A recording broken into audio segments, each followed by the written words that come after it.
Welcome to World Class Bullshitters, the epitome of pop culture. I'm your host, Jeff Hicks, and with me tonight is the one, the only, Dion Green. Baby, back again. The boys are back in town, and I'm better than Celine Dion.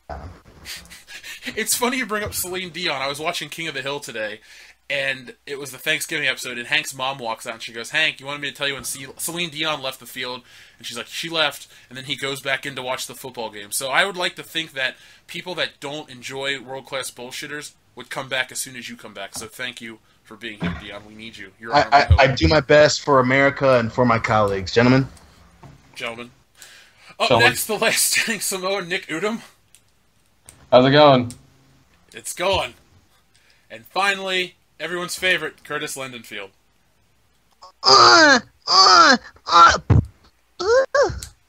That is my impression of a baby queefing. I think I got something on my face. Ooh. So this is episode 78 of World Class Bullshitters, and it's official. We're on iTunes, we're on Stitcher Radio, and we're able to reach more people than ever. So if you find us on this new platform, please let us know. Speaking of platforms, we're also over on Patreon, where we got some of the best fans in the world supporting the coolest podcast on the internet. Very special thank you to Reality's Frank this week for becoming a patron.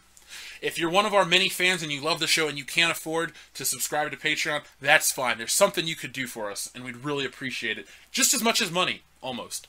Go to iTunes, give us 5-star reviews, and write in the comments why you like the podcast. Because what that does is that makes us more searchable in iTunes. We will pop up in people's feeds. We will become suggested like, bigger podcasts. So if you really love World Class Bullshitters and you're one of our younger listeners, or you have a family, or you're just, you're busy with life and you can't help that way, please just go to iTunes, 5-star, and comment. It would really help us out. So, like I said, special shout out to Reality's Frank. He's also the listener of the week, so thank you, Frank. We really appreciate your contributions. And this week's show is, I don't know if it's going to be... Jeff, if I may interject, buddy, just real quick. Kind of to roller coaster off of listener of the week and you giving our listeners praise, I want to formally apologize to a Bryce Dealman. 2 weeks ago, we posted a video on It Comes at Night, and he was responding to something, and I, in the mode of reacting and commenting back on people who were talking shit, I responded to him. But his response, Master, I meant individuals who disliked the video. So I just wanted to say, Bryce, all is forgiven. I apologize, sir. Continue the good fight. He's one of our longest listening fans. That dude's awesome. I know. You know what? And I saw that he replied, and I meant to look at that real quick, but I was like, listen, B-Rice, I meant to do it last week. I forgot. That's on me, man. You the man, Bryce. You the man. Air 5. Clap. He's my personal Facebook friend, so I get to see all the shenanigans he posts. I'll tag you on some stuff sometime. Well, good. He'll hear that earlier in this episode. Well, the man speaking with of the which, plan. Sorry. Jeff, the highlight of my day is when I'm scrolling through Facebook at work and I see light veil. I've actually almost been caught at work watching those. People will walk up to my cubicle and I'll have to quick distract them. But thank you. It makes my otherwise boring day amazing. Do you throw glitter in their face to distract them? Is that what you do, or paper clips or something? How does the distraction work? Shiny things over here and kind of take their eyes while I click off. And I click. Okay. I work in mysterious ways. Like Jesus. Yeah, except I'm real. So, And black.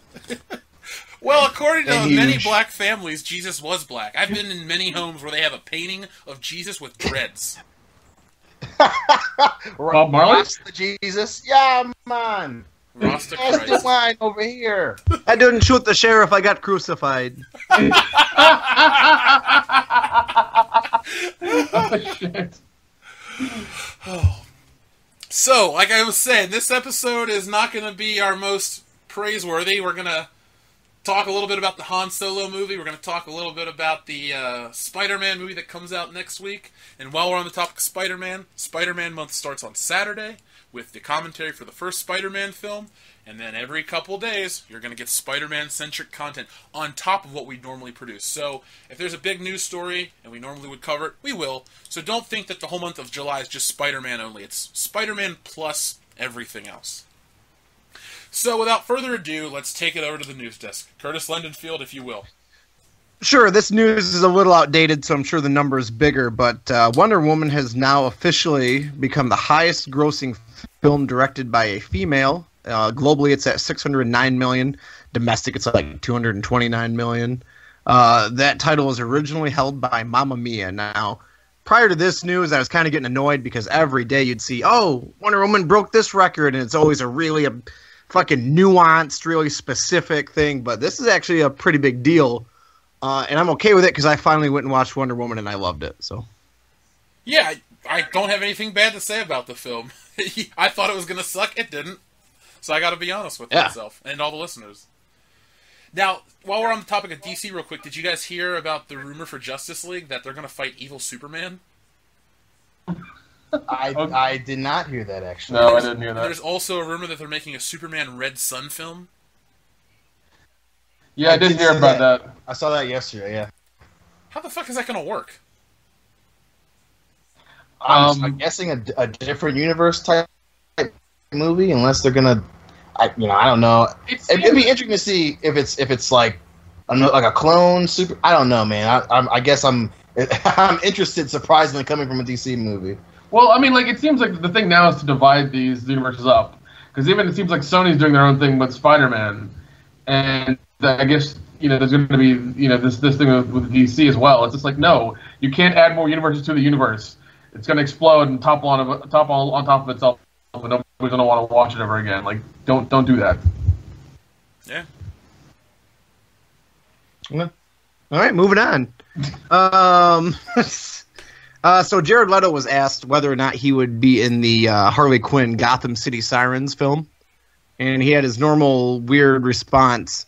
And I don't really care what he said. What I care about is you guys. Do you want to see Jared Leto in future DC films? No. Hell no. It's okay. I mean, I'm sure they're gonna let him be in it anyways, regardless of what we say or not. I mean, I don't care either way. If he's in there, he's in there. If he's not, he's not. Like, I'm barely gonna watch DC movies anyways, so it's all right. I mean, what is the Sirens gonna be? Like, I heard a little bit about this, but what exactly is it?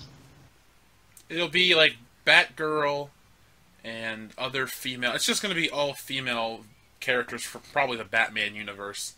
Oh yeah, because it's Gotham City Sirens. It's going to be like Batgirl, Harley Quinn, Poison Ivy, and they're just going to be all-girl Justice League. So a bunch of women fighting in really tight outfits. Could be good. Nah, they're not going to do really tight outfits. It's going to be body armor with no cleavage. Like, this isn't the Avengers where we can. Oh well, fuck that then. Fuck that whole thing. Never mind what I said. No, he shouldn't be in anything. There should be no more DC movies burned to the ground. Well, I mean, at least Marvel knows to put a little TNA in their shit.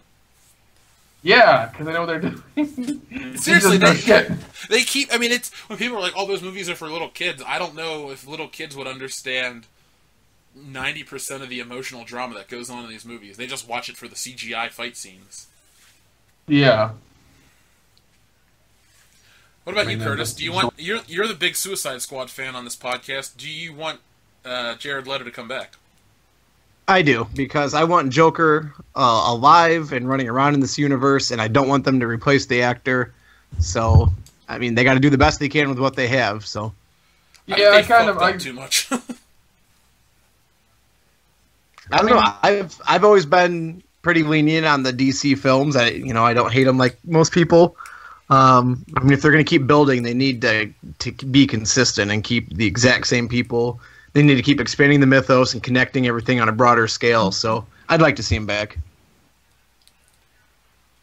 I think it's I mean, I kind of agree with you, Curtis. Yeah, that they should keep, because we only had one Joker movie with Heath Ledger, and I mean, I would like to see, like, as much as I don't like DC movies, I do like Batman. I mean, I would like to see more of that interaction and more of that stuff.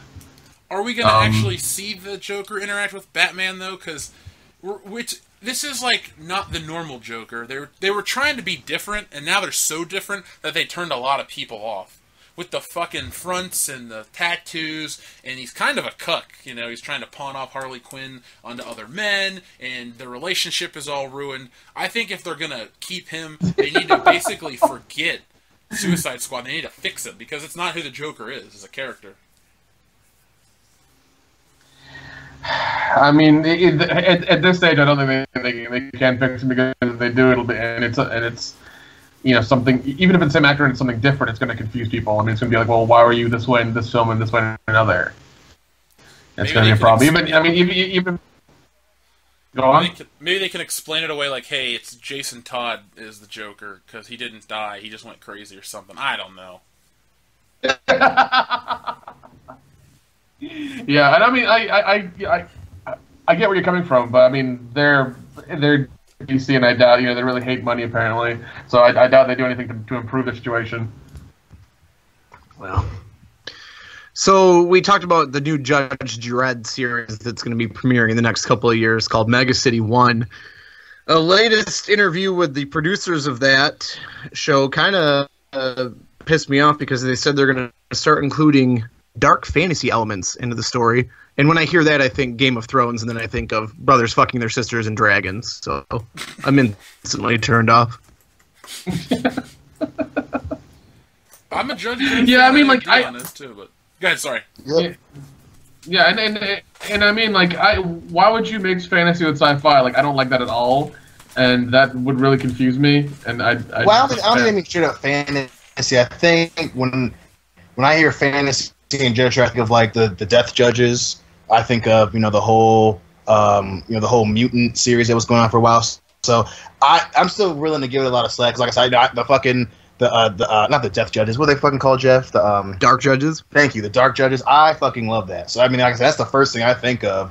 I would love. Hopefully, I don't do that right away, but I would fucking love to see that in Judge Dredd. No, I'm fine with that. But just come right out and say that we're going to include the Dark Judges. Don't say this dark fantasy element crap, because... Yeah, but you don't want to give it away right away. I mean, especially with the first season, you want to say, hey, we'll have the Dark Judges, and then people will be like, well, what about after that? Is that just going to be first season? What's the plan? So I don't know. I'm scared. I'm scared that they're going to fuck it up somehow, and they're going to just try to take what's popular from other shows and throw it in where it doesn't belong. I don't know. I don't think you have every right to be. I mean, there's literally been, one good Judge Dredd property so far? So you literally have every reason to be scared. Like, there's I know. I know what you mean. The Stallone one was great, and I really do miss it. Yeah.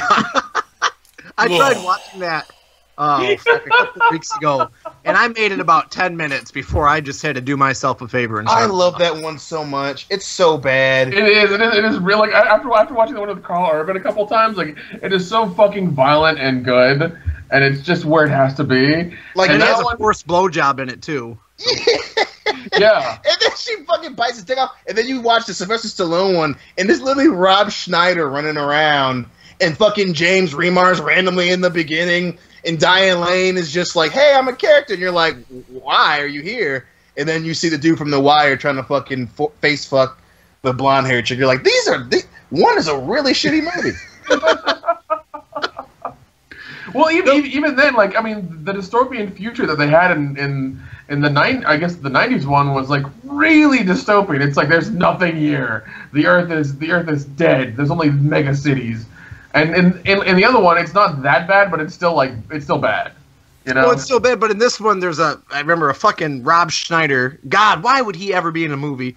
There's this robot rolling through the streets talking about how you need to eat recycled food or some shit like that. Yep. Come on. And then literally he's just Dredd the whole fucking movie. It's so annoying. Well, it seems like it's more of like a buddy comedy than a Dredd movie. Is basically what they made. No, I can definitely see that. When I started watching, I had no clue Rob Schneider was in it, and then he appears, and the whole 10 minutes that I watched is just focused on him, and I was just like, "What the Isn't fuck that like is the this? worst surprise of all time? Like Rob Schneider just pops up, you're like, God damn it!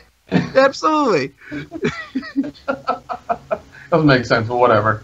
I will say though, I think it's many great things in that movie, but the fucking I always, especially now, where the end where he throws his brother off the side, and then so like you watch that, and then if you watch the Good Dredd, it's him throwing the bitch out of a window, and she's slow-mo falling to her face, and they show her face splitting open on the camera. I'm just like, you guys just don't have a fucking chance, do you? Sly, you really fucked this one up for us, buddy. Why do you think the Carl Urban one failed?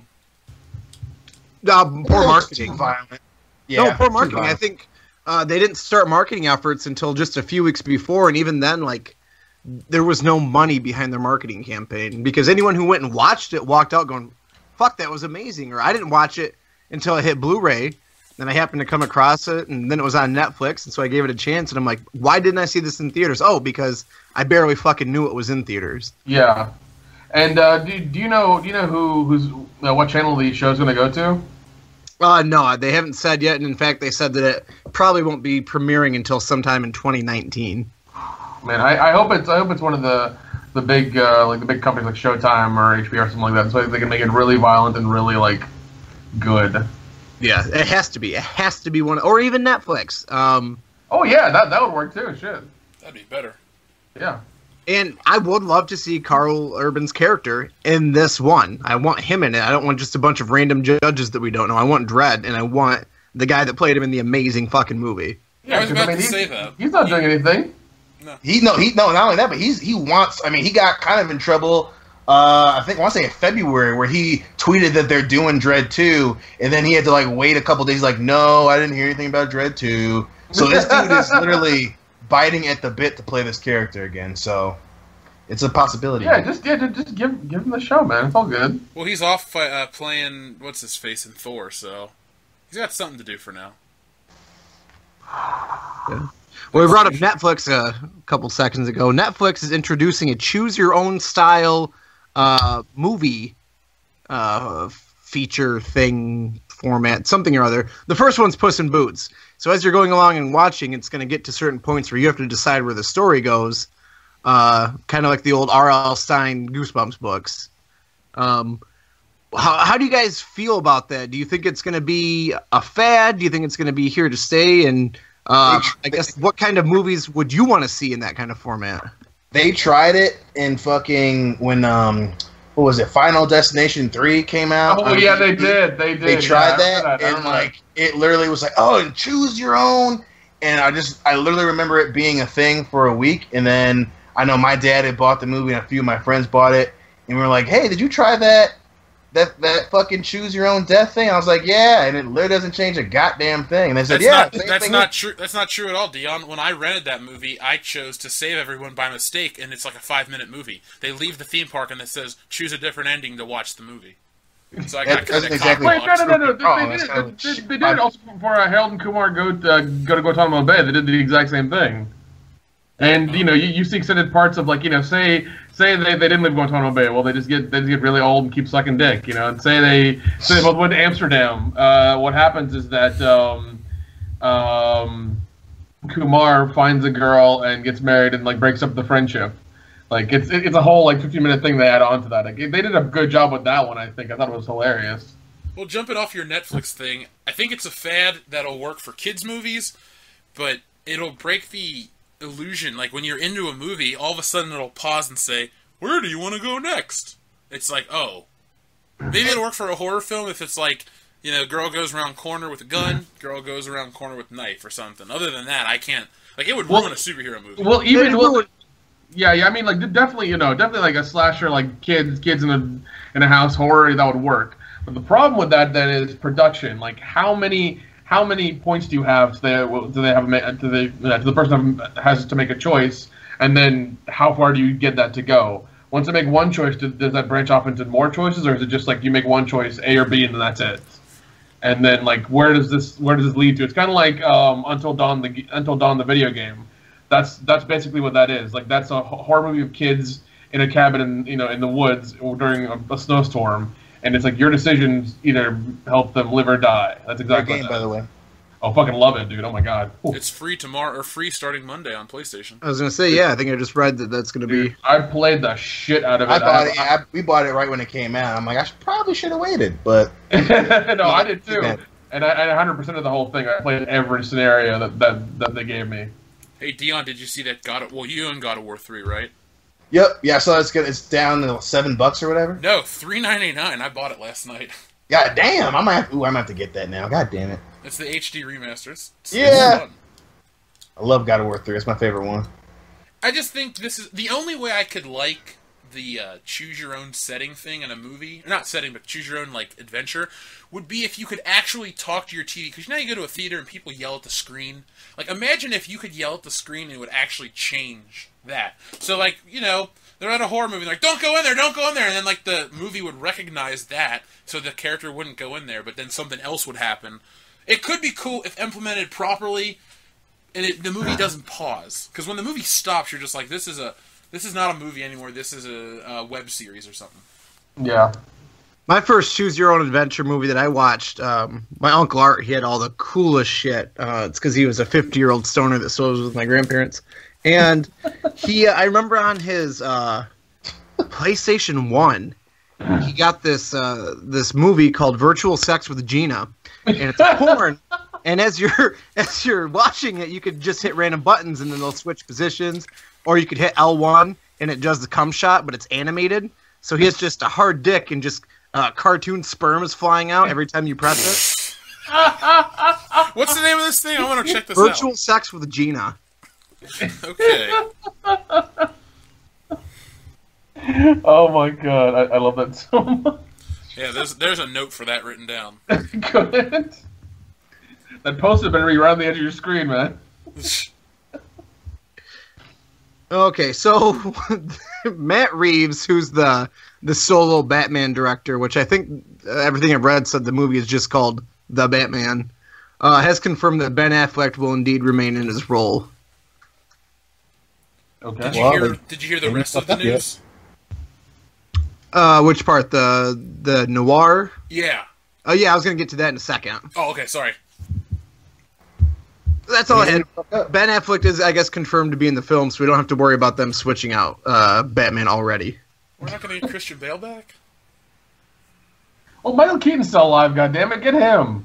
They should have had Michael Keaton play Thomas Wayne in Batman v Superman. Dude, that would have been smart. Oh my god, I think that would have been too much for me to handle, honestly. Been like, nope, can't handle this. This is crazy. This is awesome. I don't know what to do. I know this is on topic but off topic. Couldn't they bring back classic Batman suits for Ben Affleck's character to wear? Like, because Batman has a ton of different armor or suits. They should just bring back like a different suit for him, because I like Ben Affleck as Batman, but his costume makes his head look square, and I'm not a fan of that.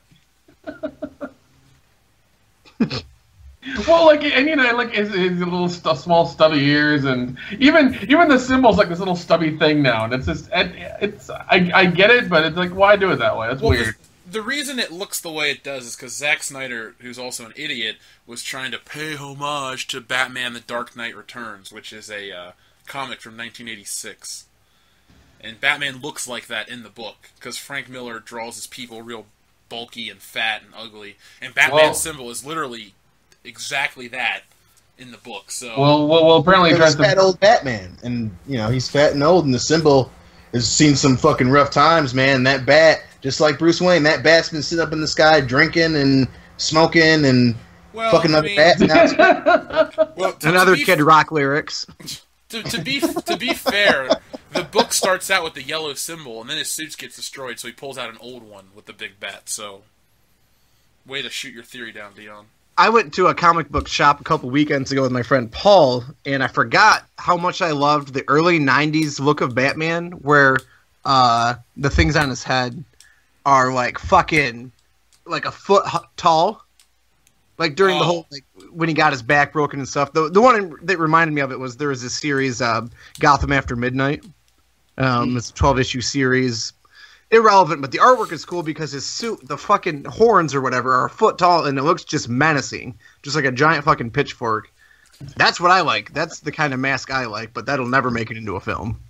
The closest you'll get would have been Michael Keaton's, because he has the longest ears of any of the Batmans. Yeah, they've gotten shorter over the movies. Hell, in Batman '89, he actually has two different lengths for ears, because if you watch the scenes where he's out of the car, he's got the long ears, and then he's in the car, he's got short ears.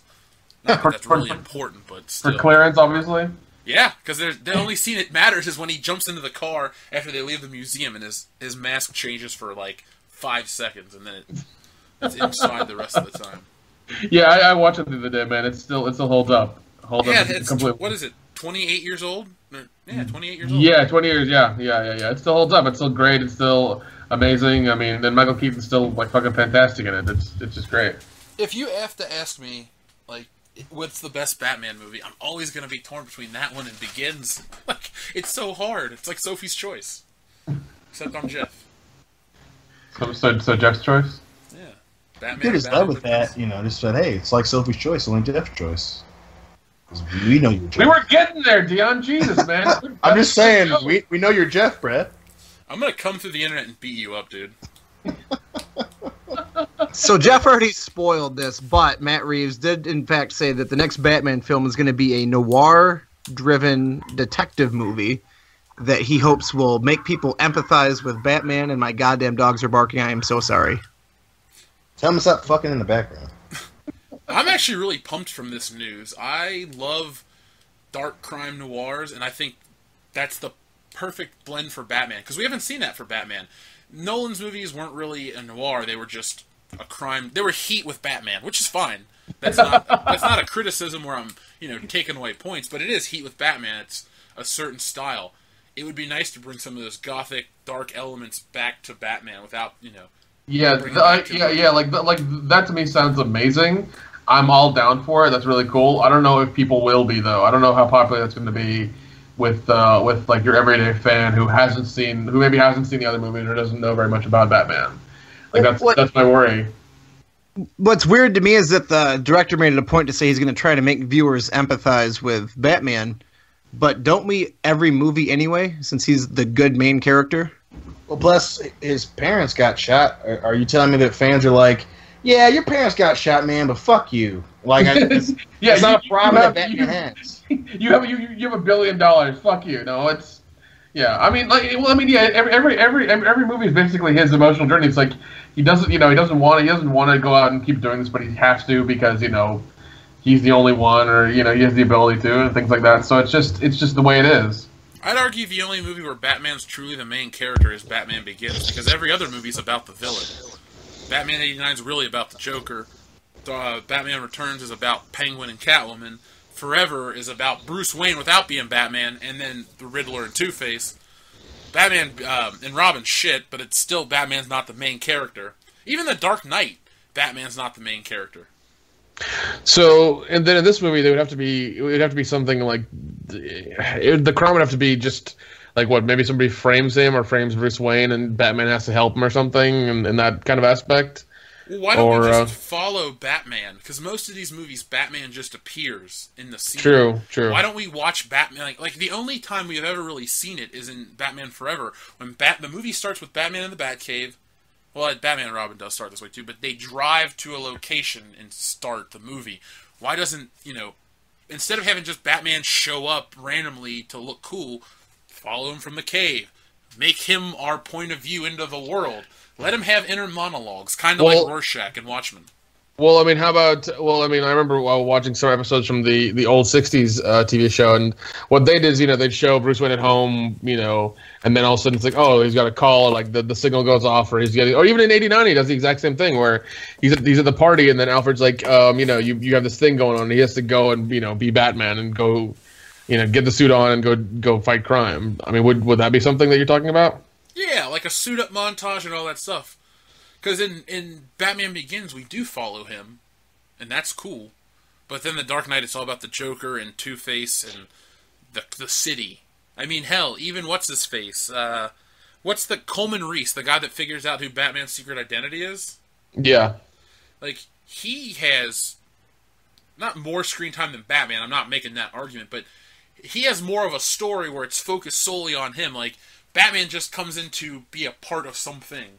That's fine for that movie, but I would like it to where it's like, wow, this really was Batman's movie. Okay. How would you do that, though? Besides showing him, besides having him, showing him leave and turn from Bruce Wayne into Batman, maybe instead of having him disappear like they do in certain ones, show him leave or show him something. Because I do like the elements where Batman does descend down and show up, and that's cool, but maybe that's like the first time you see him, and then once he gets that grand entrance and all this shit and you learn about or well, you visually learn about Batman's aura, then you just kind of follow him. Because Spider-Man does it well, where you follow him through the movie. Oh, okay, yeah. All right. I know. That's all I'm trying to get at. Like, gotcha. Because you really do follow the story of the Joker is the story of Batman '89. You learn about his origin and all that shit, and it just continually follows him. I guess he has more screen time than Batman. Not until the end does Batman do a bunch of shit, at that parade. Very true. But that's neither here nor there. I'm pumped for this movie. Yeah, I'm saying something positive about a DC movie all the way. Yeah, I'm interested to see the concept. I want to see how they capture that noir feel with Batman. I really want to see that. Why not give us a sleek Batmobile, too? No more tanks or anything like that. You want like a 1940s car, like it's decked out in Batman stuff? Well, no. In the 80s, Batman drove around like a Lamborghini. I'm not saying I need Batman in a Lamborghini, but give him something sleek, small, and cool. I don't want another, like, turret on the Batmobile.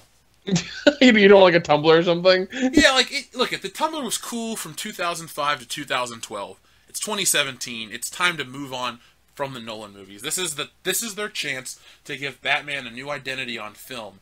We're not going to be mired in the Nolanverse. We're not going to be Zack Snyder's 13-year-old wet dream. We can give a new Batman that has never been seen before, and it's Batman, so it carries weight. No matter how good or bad they do, it'll still make money because it's Batman.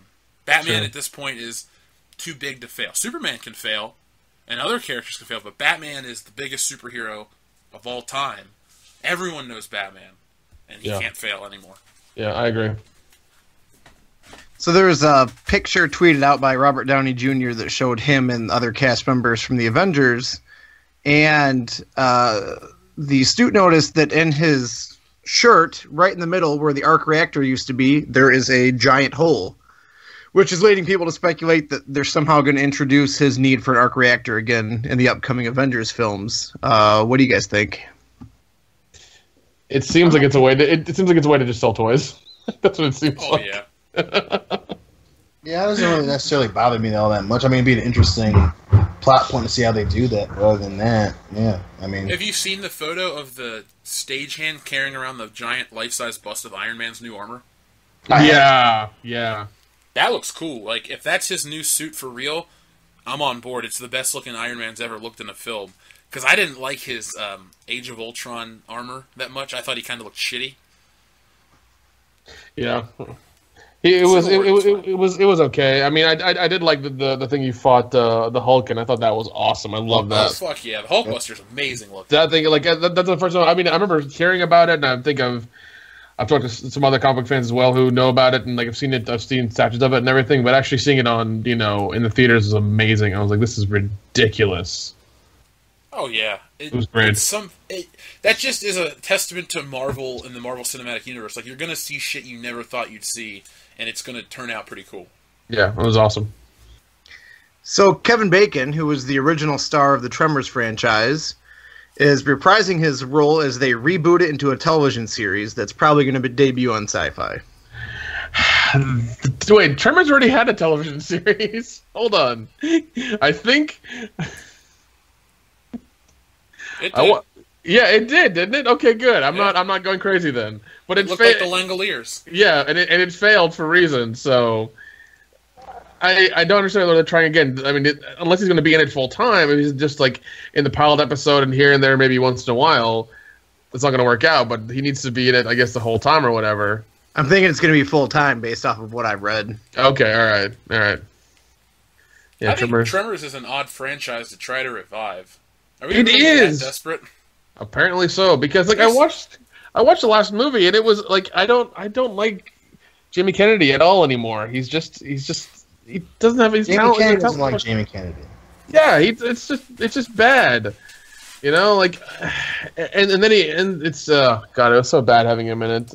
It made it worse. Dude, was that Tremors 5? Yeah, it's Tremors 5. Okay, the let's see. Actually, yeah, the Tremors show did premiere on the Sci-Fi Channel March 28th to August 8th, 2003. That's when it was. Only one season and only 13 episodes. I like the concept of Tremors because I like Dune and I like sandworms.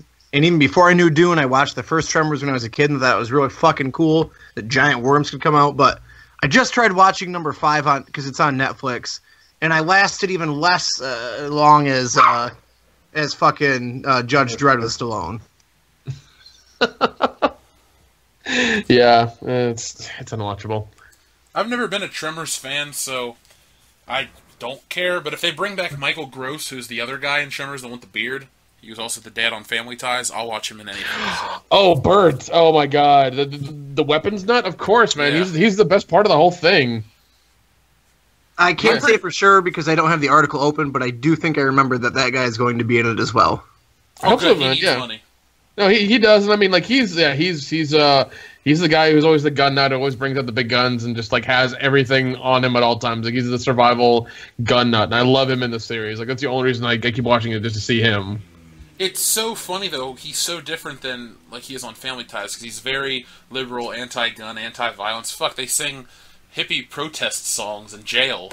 So to watch him in Tremors like that, you know, it's awesome to see an actor have that much range. Yeah. So the Hellboy reboot is going to supposedly put its R rating to full effect and embrace practical effects, according to its director. He said that because the source material, is full of violence, that he's not going to cut back on that at all, and he's going to definitely include that in the film. I mean, I hope it does good. The first two, I really enjoyed the first two. The first one I thought was really good. The second one was okay. But, you know, I don't know why they just can't put money into, you know, a third one when they're putting money into a reboot. Like, it just... Maybe people don't want it. Maybe that's what it is. They just don't want it. I don't know. I think they're just too afraid to put number 3, or, well, they don't even put... Hellboy 2 wasn't even called Hellboy 2. It's just called Hellboy the Golden Army, right? Oh, yeah, which is fine. They get, you know, they didn't put a 2 on it. That's fine. So call Hellboy... I think they're worried about people being like, well, I didn't see the other 2. Why am I going to see this third one? Yeah, but then they're putting money into a remake, so it's weird. I don't fucking get that. I'm in the same boat as you. I just think they're so worried about the dumbest. They're so focused on the lowest common denominator that it ruins it for everyone else. That's not a fucking moron. Yeah, and I don't get why they're worried about. I guess the lowest common denominator being the really hardcore fans of Hellboy. It's like they're gonna be happy that you at least attempted making the goddamn movie. Like honestly. I mean, do a part 3 and finish off the story, and then do whatever with it. It's I don't know, whatever. I think Hellboy's time has passed by. I think margin. I think you're right. I think you're right. I mean, Hellboy was never even that big of a mainstream hit. It was a good. I liked the first one, not the second one, but it was fine. It was a fine movie. It didn't change the world. It came out 2003 or 3 or 4. 4, I think it was 4, and then Golden Army was like 2008 or something. So it was in the midst of Spider-Man 2 and X-Men and all these other big superhero movies that were out right before Batman Begins. It kind of got, I'm not going to say lost, but it was definitely a second-tier superhero franchise. Oh yeah, definitely. And I mean, I don't know how big the comics were or anything like that. Maybe that's the thing as well, where like the comics were not that big, but they wanted to invest money into something different and something they could expand a universe into, and it just didn't work out. Well, back then there were no universes, and Hellboy was I always use Wizard as my jumping on point for what was popular in comic books back then. Yeah, and Hellboy was always prominently featured. I knew of the character before the movie, put it like that. Okay. So he was out there, and Dark Horse. I guess Dark Horse has only had 2 other bigger series, one being Sin City. And maybe just their Star Wars brand, which doesn't even really count as it's a unique franchise. But Hellboy was always towards the top of indie comics, put it like that. Spawn, Hellboy, all those characters were kind of just very well known in the 90s. Okay, gotcha.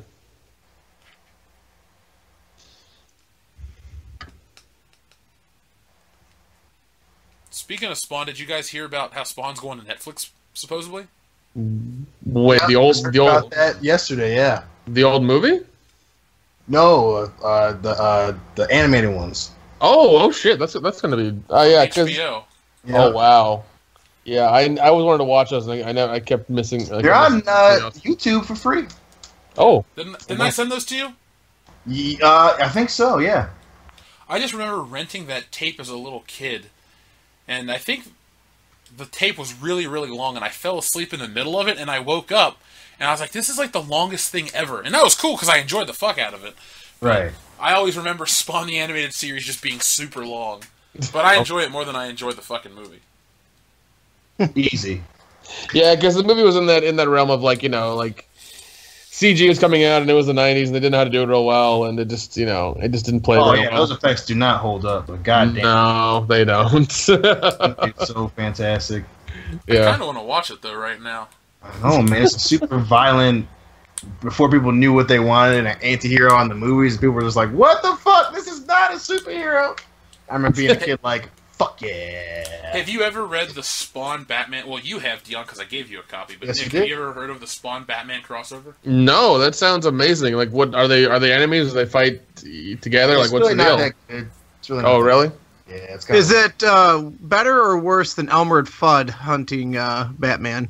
I heard I'm about gonna that. go with better, Yeah, by default. but I don't have a frame of reference, so I can't give you an honest to God answer. I heard Well, about the this first somewhere. issue's out now, so go check it out. Elmer Fudd hunts Batman. Yep. Oh God! Okay. I I can't personally recommend that, so I'm just gonna go read it online for free. that sounds like a good idea because I don't know what to do with that. I don't. I have no idea what to do with that at all. It's Alex like for it's president, you know how to read it. it's like Predator versus Star Trek. Like I don't know what to do with that at all. Archie vs Predator. Archie vs Predator. Yeah, because like that's a no-brainer. You're gonna shred the crap out of the whole town and take their skulls back for trophies. That's gonna happen, and then nuke the, Well, it nuke the happened. town. Oh, happened. God. I'm glad you brought up Predator, because that's what my next story is about. Okay. All right. So Predator, the one that's coming out here in the next year or so, I thought was a reboot. But apparently it's a continuation of the series, even though it's just called Predator, because Gary Busey's son is playing Gary Busey's character's son in the movie. Here's the quote. Jake This is Busey, from- are you serious? Yeah, this is from Jake Busey, Gary Busey's son. He said, the director called me and he said, quote, "Hey, you want to do this movie? We don't have money for you, but it'll be a fun thing to come play and be your father's son." Oh my Okay. God. And so He's he's gonna doing do it it. for free. Hold on. They didn't have money for him? Hey, they literally, the quote that he said, the director said to him was, "We don't have money for you, but it'll be a fun thing." God damn it! it's a God, Predator this is how movie, Aliens like- vs Predator got made. God damn it! Yeah, like is it going straight to DVD as well? Like what the fuck? Well, Damn. there's a couple things here that I have a problem with. One, I thought that if you're in a film, they have to pay you. I thought that there were Yeah. actors unions. That's okay. Well, I mean, hold on. Let me see this. Damn it, Jake Busey, correct? Yes, Jake Yes. Busey. The only Jake Busey. Well, I'm making sure there aren't 3 or 4 of them. That's what I'm making sure of. Gary Busey can only spawn once, and he gave us Jake, so... And he I was mean- in Starship Troopers. God damn it! I mean, I met Jake Busey and Gary Busey at a bar once. It was awkward. It's a true story. My cousin was there. He'll verify it. Jake Busey was drinking hardcore. Gary Busey had a Coca-Cola. I mean, I assume he's SAG, so he has to get paid. I hope he's SAG. It's not saying anything here, but how? You can't give the guy a gift card to Taco Bell or something? Come on. He was in Shasta McNasty, the greatest TV show of 2000. Give him some money. Yeah, exactly. Come the fuck on. I am pumped for this, though, because they're doing the one thing I always harp on about franchises. Just continue it. You can tell more stories, because the Predator dies in each one, right? I know he dies in one for sure. He blows himself up. No, he And dies. I'm pretty sure he... Yep. So to say, the Predator dies in each movie. Why not just another alien? It's okay to basically tell the same... Not the same story, but a similar setup in a different setting. And just keep the continuity. It'd be nice if Arnold Schwarzenegger hadn't really died in the universe, because it'd be cool to see Dutch pop up at the very end or something and save the day. Well, one thing I'd love to see is the Predator world and how it works. I just want to know how it works. That's all. I just want to know what happens. What are the hierarchies? Do they have tech support on the planet? Do they have spaceships? What is the day to day here on this planet? What happens? I think it's pretty clear they have spaceships, Nick. Well, I mean, you know, but like, do they have like repair places for it? Are there better spaceships and bigger spaceships? Like, if you work harder and you're famous predator on that planet, do you get more stuff? Like, how does this work? I want to know these things. I'm assuming that the better kills you get, the higher your status is. Okay. So they explain them in the comic books. Yeah, obviously, no one's really going to read those, but only you, sir. Huh? Only you, sir. Right. Well, yeah, and it was like a caste system and everything, and like they're like when because there was a one where when they did the beginning of Alien vs Predator, there was a chick that went with the Predators, and she was learning from them and shit like that. And that was kind of cool, but even in the comic book, it's not that interesting. So I wouldn't waste a whole lot of time on that. Plus, the great thing about the Predator movies is we don't know that much about them. So yeah, well, I mean, personally, after seeing them for so many years, like, I just want to know, like, what is this alien society, and how do they run? Like, that's what I want to know. And do their women have the 4 teeth in their vaginas? That's a good question. That should be answered in the film. Shane Black, get on that right now. Yeah, because two dreadlocked aliens just humping and screaming, and you just see like a little miniature. Instead of the little mouth like the xenomorphs had, they have the 4 fangs on their vaginas. Could you imagine Ponda Baba trying to mate with another one of his species? Ooh! He already has a vagina for a mouth. Oh, dude. Oh. Do you think Jabba the Hutt, when he mates, he just wraps his tail around him? Like, is it 2 slugs that just connect their butts, or how does that work? Well, I think if you walked in the room, you'd think it was one giant slug, and then when they separated, you'd be like, what the fuck was going on? What the fuck, Phil? What are you doing here? And I got a funny story to tell you about Phil after the show. Good deal. You'll love it. Oh, my God. Okay, and I got 3 stories left. They're all about the same thing, and they tie into tonight's topic. But is it Kevin Feige? Is that the Marvel guy? Is that how you pronounce his name? He said that Spider-Man's Homecoming sequel, so Spider-Man 2 or whatever, is going to be the official start to Phase 4, because it's going to be the first film after the 4th Avengers movie. And he said Spider-Man's going to kind of take a leading role in that universe. You guys have any thoughts? I kind of hope not.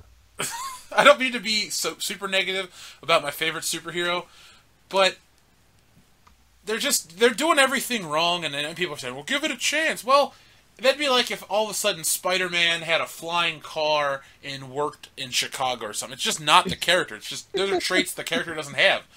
Spider-Man has always been the most popular character, but he's not in universe he's not Captain America. They don't all look up to Spider-Man. He doesn't lead anybody. He just sits there and does what he can do. It would make sense if he never went off to space to fight in the Infinity War, however that's going to work. I know he's popular and makes money, but this is dumb, because I think Sony's going to try to pull on some bullshit. And well, I don't mean to interrupt, but I'm going to do it anyway. That was my point, was that, if you're going to build this phase around him having be the launching point, all it's going to take is Amy Pascal, whoever the fuck over there at Sony, to use that as leverage to blackmail or extort fucking Marvel and Disney, because they're going to go, oh, you guys built him around him? Well, remember, he's ours, and we're done making deals with you. Like, why would you put yourself in that kind of position? Yeah, the MCU was doing just fine making billions and billions of dollars without Spider-Man's ass showing up, and now he's there, and I don't see that much of an increased interest. To a point where it's like, oh my god, it's bigger than it's ever been. No. It's just always there. It's a big deal, but... Dion, you're a Spider-Man fan, but not like me. What do you think? I don't like it, man. I as much as I would like to see a Spider-Man movie, my first thing is don't draw this out. As much as I love the MCU, don't just keep going, okay, well now Phase 4, and then we're gonna have Phase 5, then we're gonna have it's okay to have a universe and then have an ending point and kind of just end it where it's open, but without you actually continuing it, because that's how you get people truly sick of it. And especially with Spider-Man, you don't launch off Phase 4 with the character that's probably outside of the Fantastic Four had the most fucking difficult road up into this point. So you're really testing people's faith, especially saying it before Homecoming even fucking comes out. At this point, I don't like that they're feeling their bridges this fucking much this early in the game before fucking Phase 4 has even started. I don't like that. You're fucking playing with fire, and it makes me super uncomfortable, especially for Spider-Man, because you're gonna make him. Well, he's gonna take over for the Avengers because Captain America and the rest of them retired. It's like, no, everything you've shown us so far is that he's this fucking immature fucking high school kid. So you expect me to believe that in the short period of time between Homecoming and Infinity Wars, which they're not going to have it be that many years, he's grown into this fucking leader? Come on. And Spider-Man's never been a leader. He's just there. I'm not trying to reiterate what I just said, but go back and read any event. Even in Civil War, Spider-Man's not the driving force between the movement. He comes out in support of Tony Stark and takes off his mask, and that's a big point of the story. But in the world of the story, Spider-Man is not the biggest hero. Right. He's not the most popular one. He's not the one that people look up to. He's not a celebrity like Iron Man. Nobody knew his identity pre-Civil War. I'm talking like widely known. Right, in that universe, the public, yeah. It always works because the viewer is the one that gets to see Spider-Man do great things. That's why the character works. The viewer gets to see his heroics, but the world around him doesn't even know. Like, is he a good guy? Is he a bad guy? Who is he? All this shit. And he goes home to a shithole apartment, and he's poor, and that's the appeal of the character. If they're going to try to make him into this, like, genius, tech billionaire, oh, I'm Spider-Man on the side, like, you're going to ruin him like you've ruined him in the comic books, and you don't have, like, license to print money yet. You can fuck up. People like Nick are waiting for you to fuck up. Yep. And ruin a character. Like, there are millions of people out there that are going to fucking hold your feet to the fire the first mistake you ever make. Oh, yeah. So, but again, to piggyback off of that, the problem is, they've done it already. So you have a character, people are waiting for you to fuck up again. Not just fuck up the first time. We've seen Amazing Spider-Man. We saw how not only the movie, obviously, it still made money or whatever, but it was a fucking train wreck behind the scenes. That all came to light. So everyone knows you cannot handle this character. But so you've had one, not even the movie yet, an appearance in another movie, and you're saying, yeah, man, that dude's going to lead Phase 4. It's like, hold the fuck on, guys. Who's running this fucking ship? Rotten Tomatoes? Because if that's the fucking case, you're fucked. Like, you are fucked. Yeah, I love that you brought up Rotten Tomatoes. Dion, when we have our problem with series in August, Rotten Tomatoes will be on that list. Oh, hell yeah. And rightfully so. So, there's been a couple back and forths the past couple of weeks with, is Venom and the other Spider-Man-centric Sony films, are they actually a part of the MCU? And, Amy Pascal said yes, Kevin Feige, I thought, said yes, and then he officially came out a couple days ago and said, nope, like, this is the final answer, they're not going to be a part of it. How do you guys feel about that? It's going to hurt them in the long run. See our segment before, man. Like, again, you're printing money. Like, okay, so now you're bringing in Venom, a character that's literally dependent on Spider-Man, and Spider-Man's not in it? He literally gets his power. He emulates Spider-Man's powers. He specifically, Spider-Man can't read him with his spider sense. So what? Like, I just want to know who's running this plan? Hey guys, we're doing all this, and no one's like, boss. Before we tell him that, do we want to like have him in a movie first before we tell people what we're gonna do with this shit? No one's doing that. Crack open a comic book. Yeah, like, read the fucking comic books, guys. Which, again, if it's Sony, we all know they didn't fucking do that. So, I mean, we might as well just cut out the middleman and just be like, okay, guys, well, I can tell you I'm not going to pay money to see your movie right now. I'll just tell you that.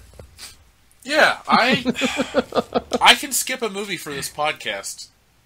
If they're going to put out bullshit, I'm not going to waste $20 to go see Venom fight Carnage. Who the fuck cares? There's no backstory to the symbiotes. I don't want a horror movie.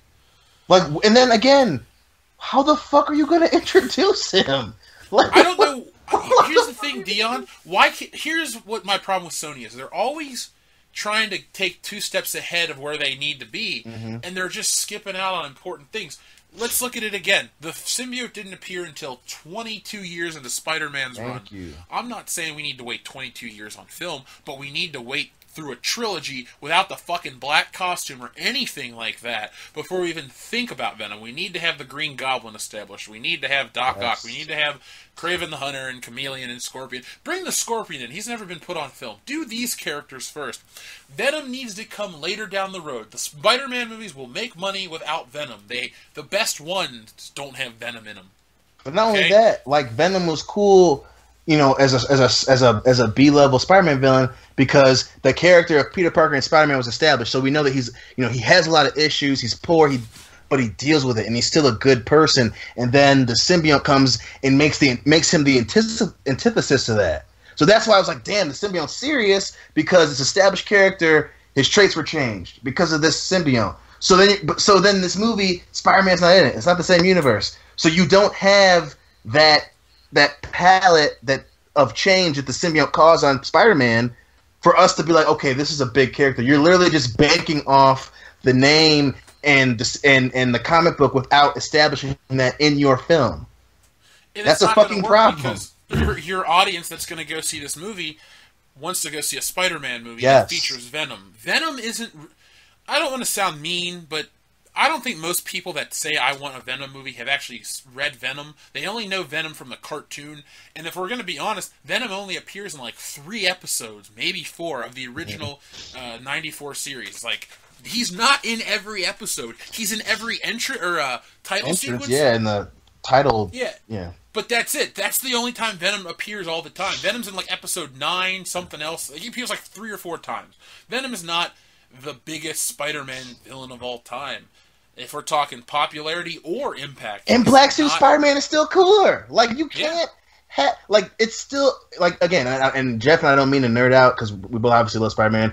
Obviously, he loves it way fucking more than me, and we both love the anime series. But it was cool because I remember being a kid, and so you see he's Black Suit Spider-Man, and then the Venom gets on Eddie Brock, and then eventually he has to put the fucking symbiote back on, and he says to himself, he's like, "Wow, I forgot how powerful I feel with this on." Maybe that might have been Spider-Man Unlimited, whatever the case being. For you watching it, you know if Venom's not the cool thing, it's the symbiote and his relationship to Spider-Man. Not just that it's on fucking Eddie Brock and that's supposed to be cool. Like, it has a connection with Peter. That's what's so cool about it. Yeah, and then Carnage has to spawn from Venom. Yes. So, and Carnage sucks. I know a lot of people, Carnage is the greatest character, blah, blah, blah, he's so cool. Why is he cool? Like, honestly, listener out there that thinks Carnage is the coolest, tell me why outside of... he kills people and makes shitty puns. They're not even, like, good shitty puns. All he does is write Carnage rules on shit and blood. Oh, my God. Like, Carnage is not... That's it. Carnage is a fucking stupid character. Oh, God. Like, that's why I get so angry. It's not that I hate other comic book fans, and it's not that I hate fun. It's that I hate stupid people. Because if you don't do your homework, like, why do I have to suffer that you're the idiot? It's really not... The thing is, to read a comic book is an enjoyable thing. It's not like you're getting a root canal or some bullshit done to you. It's sit down, look at a nicely illustrated book that is well written, and you will learn the history of the character. If Marvel Sony wants to do something smart, they should hire that guy that does Comics Explained and let him, like, put out officially branded Marvel videos and give all these people in the audience, like, this is what's going to happen in this movie, and explain everything in great detail. So that way they can get up to it, or they can at least see these videos in the weeks before and know what's going to be in the fucking movie. These movies need to be able to run for a long time. You can't jump into something like, we have Venom. We can't really do much with him now because we've... Like I was saying about the Joker and Suicide Squad, he's already one thing. You can't make him any truer to the character unless you kind of just write it off like, it's just Jason Todd or something. No, you're stuck with that version. Don't fuck it up with Venom and Carnage because you can't have Spider-Man grow up and actually need to fight them. You can't have him have the black suit, and you can't have 2 different Spider-Man movie franchises in tandem. You're gonna fuck it up for everybody. Oh god, if they do that, that'd be the worst thing ever. I think. I mean, you're talking about like 2 studios doing their own Spider-Man. Like, how is that gonna fucking work? You're gonna fuck everybody over, and at some point, people will be like, no more. We don't care. We're not gonna buy it. We don't want to see it anymore. We're done.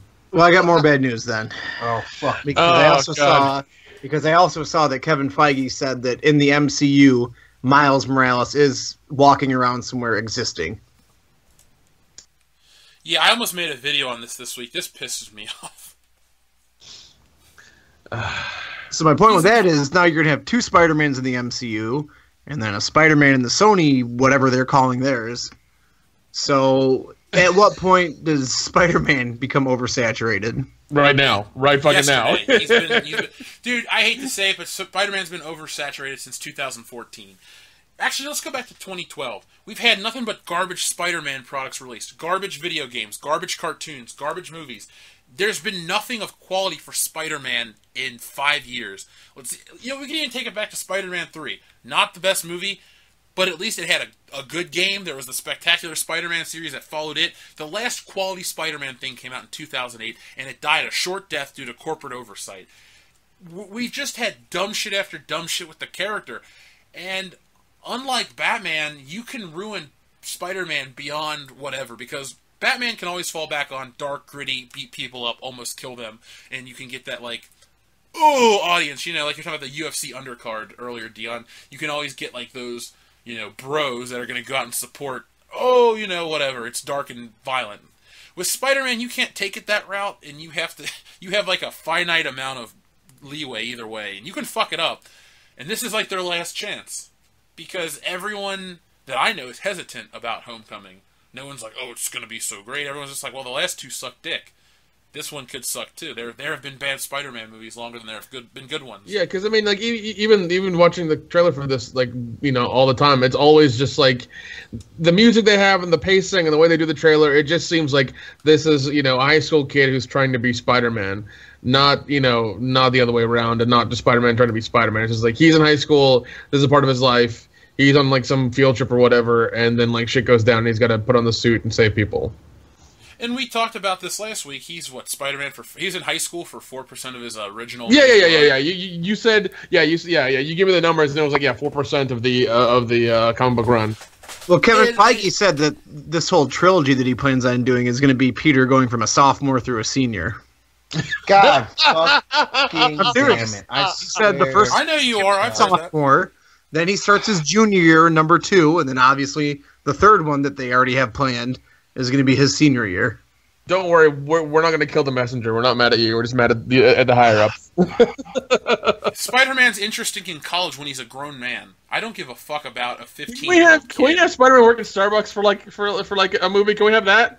Can we have him just work at Starbucks for a movie? That's all I want. Why don't we just do the realistic thing and let him work at the Daily Bugle and have the Spider-Man things, and stop trying to take Spider-Man the character and insert him into a politically correct, agenda-fueled world. He doesn't live... The thing is, the Spider-Man universe in the comics is one of the richest of all the comic book universes.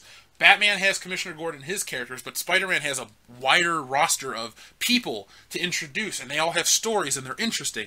And with this, we're not having that. It's like we have to make up fucking characters to appease... we gotta have an Asian, and a black, and a Hispanic guy, and an Indian guy, and there's no Spider-Man in that. Spider-Man had that, but it's like, well, we can't have Randy Robertson like we should normally do. We gotta have...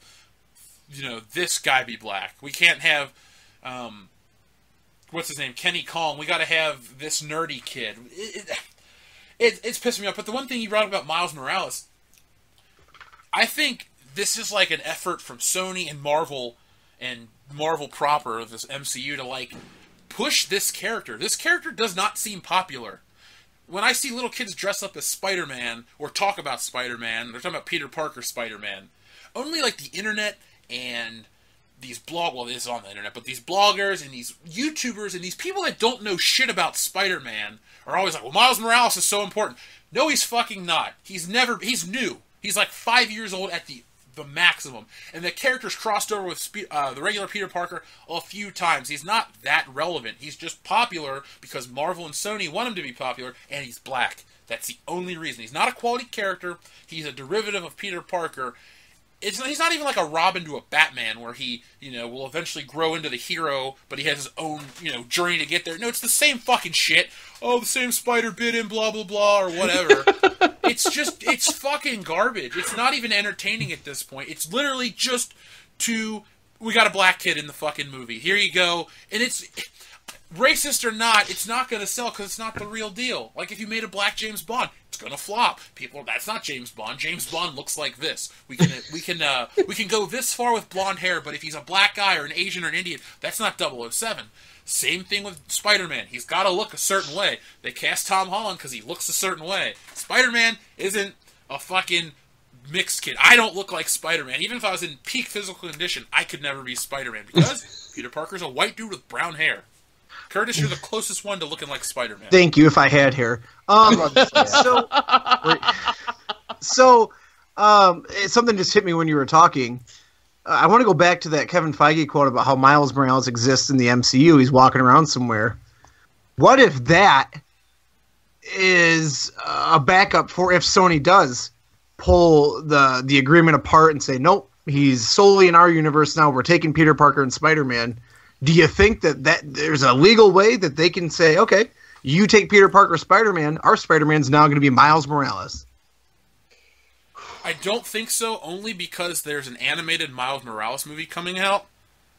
So you're gonna have an animated and a live-action version of the same character. Well, all I can hope is that Kevin Feige's saying this to appease bloggers, but in the back of his mind, there's never gonna be a Miles Morales. Yeah, that may be it as well. Which, I mean, I guess that's his way of just trying to get everybody on board and watch, Homecoming, and maybe you might see him in there, maybe you won't. Who the fuck knows?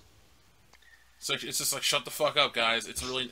I feel like Kevin Feige's a real dude. Like, behind the scenes, he's like, these fucking people on the internet don't know shit. And he wants to tell them off, but he knows, like, in his heart of hearts, he's like, this is my livelihood. I cannot fuck this up. I've spent so many years of my life making all this money and doing the right things. But I think he knows, like, he knows a real fan from a fake fan. Like, oh, this guy knows his shit, somebody like me, or somebody that's like, well, I read Ultimate Spider-Man Volume 1, and I watched the cartoon. Like, yeah, fuck you. I got a question for you, Jeff, before the final news story. Yeah. Is One More Day the greatest Spider-Man story of all time, or just the best ever? I don't hate it. Like, I know I don't know if you're trying to get a rise on me. It doesn't Damn it, bother I picked me. the wrong one then. I thought you hated One More Day.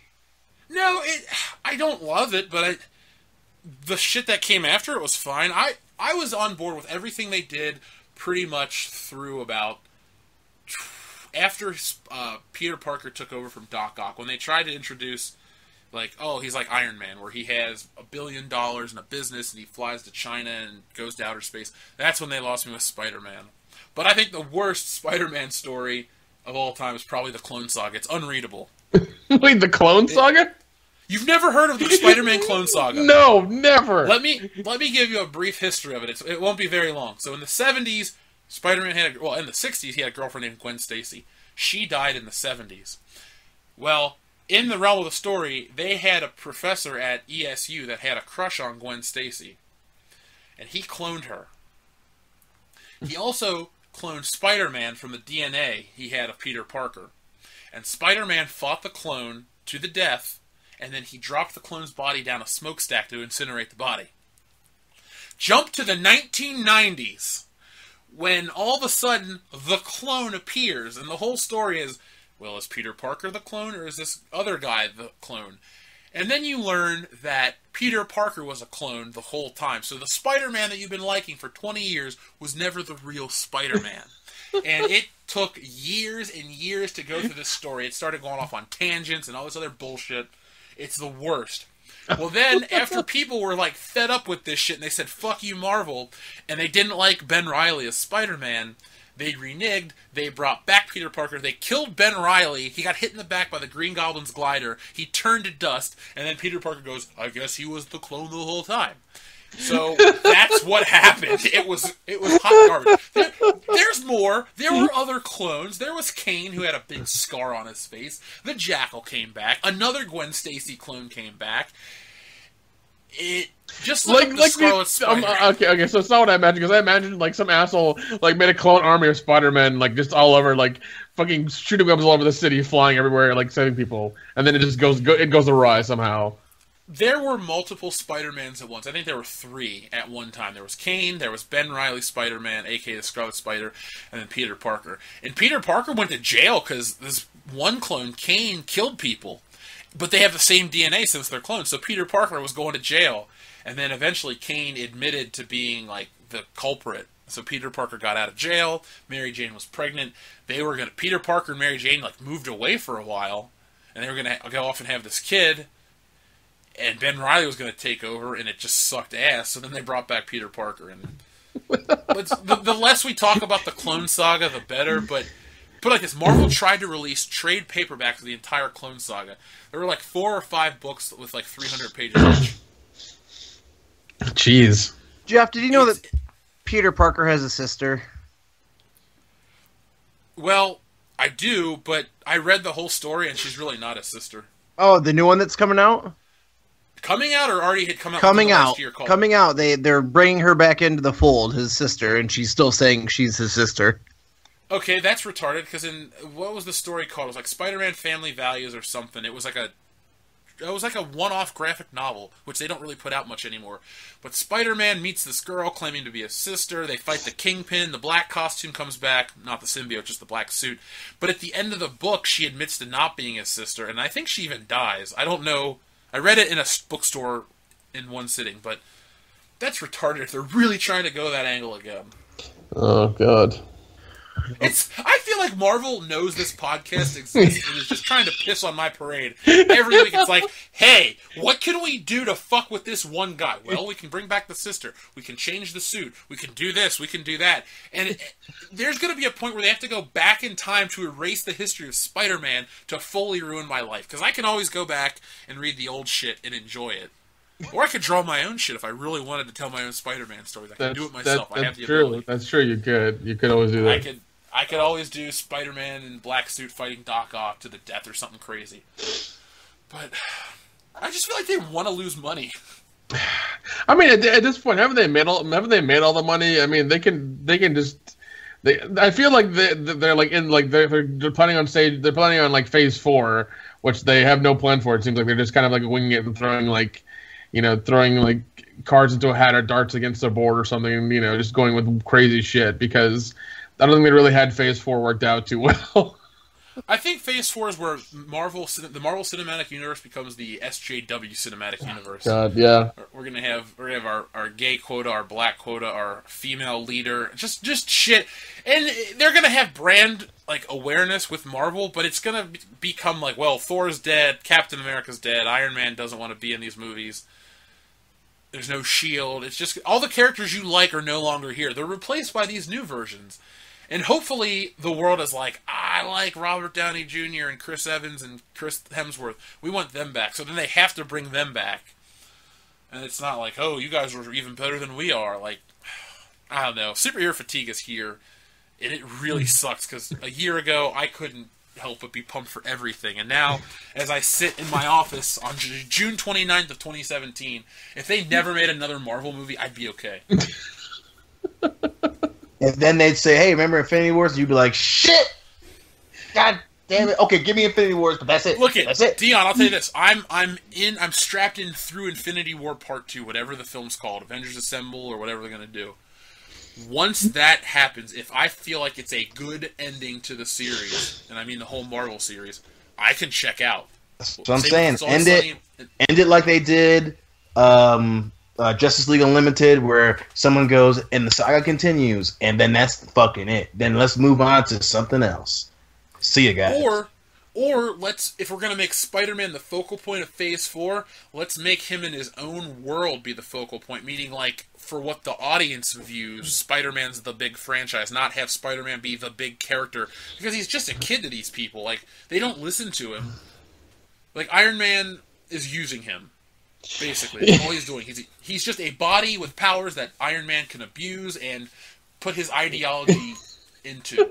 You make it sound like he's fucking the poor kid. Is what you're making it sound like. It's grooming him for rape. Yeah.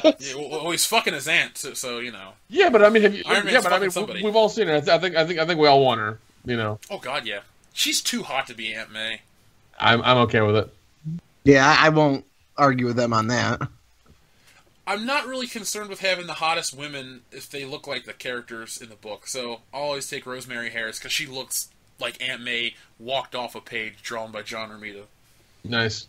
Yeah, I want to bang Marissa Tomei a lot, but that doesn't make... Sex appeal doesn't make me enjoy a film unless it's some European Italian beaver picture, and that's all there is insertion shots. Well, I mean, hopefully those become mainstream at some point. They make a shit ton of those. Italian beaver picture universe. Can we have that? Yeah, it's like the redhead and the blonde and the brunette team up to fuck somebody. It's like, wow, it's a 2-hour fuck fest. Yeah, can we just have that? Like, that's what we need now. We need another... Okay, have you seen Not Another Teen Movie, Nick? Yeah. Remember Areola, the foreign exchange student? Yes. We need movies where there's just main characters that are women naked the whole time. I feel like that would really bring in an audience. I'm entirely down with that. You know what? Let's make a movie and let's call it Horror Island, and we'll just do that. Yeah, it's like a dirty Wonder Woman. Yeah, let's do that. Let's call it Horror Island. It's a dirty Wonder Woman. Steve Trevor crash lands, and they just all want to fuck him. Like, they're like, you can't go back to your world. We need to fuck you. And then it's just 2 hours of him, doing anal with the black chick, or, banging the Asian in a 69. Just all this weird shit. Now you're sounding like an SJW with all those different races. Yeah, but but he's using them. He's saying it in a way of like flavors of ice cream. Like, they're good. You want to try them all. You want to try them all. Yeah, I want to bang an Asian. Like, that's on my list of things I'd like to accomplish before I die. An Asian. Dion, I know you want that too, but you're married, so. Hey man, I'm just over here just watching movies, bruh. Don't bring me in this shit. You know you'd bang an Asian if you were single. Don't you dare lie to me, Ricky Bobby. I can neither confirm nor deny, sir. he pleads the fifth. So I lied. I got one more thing before our last bit of news. That's fine. Jeff, I saw you comment on this on Facebook today, but how the producers of Marvel vs. Capcom said that they're not including the X-Men because nobody remembers them. You wanna share with the audience your feelings on that? So, Curtis just told you the entire story. How the fuck did we forget the X-Men? A Logan movie just came out 4 months ago? 3 months ago? Yeah. They make X-Men comics. There's an X-Men cartoon on Hulu that everyone has seen. How the fuck does anyone forget the X-Men? This is like the first instance where I'm like, Marvel has just gone too far. I'm talking Marvel proper, owned by Disney. How the fuck can you say no one remembers the X-Men? I'm not even an X-Men fan. I can name 50 X-Men characters off the top of my head. And also, like, I've got into this as well. It's like X-Men's probably the most diverse group of ethnic people and people of color and race and create all that other bullshit. Why did the SJW put more work into getting that to be a thing again? Like, just do that. Don't quit fucking with everything else. Because they don't have fat gay Latinas. Like, seriously, there's a comic book called America Chavez. It's considered the worst one published by Marvel. People do videos on every episode, or every issue. Oh my god. And I watch them, and I laugh at how stupid the book is. The only saving grace is the art is decent. Other than that, the writing is horse shit. She always is like, my mom's this and my mom's that, and you think she's talking with an accent. Here, she comes from utopia, where 2 lesbian women can biologically create a baby. Okay. Yeah. And and it's written by this lesbian Latina, and the only reason she got the job is because she's gay and brown. It's not like she's a good writer.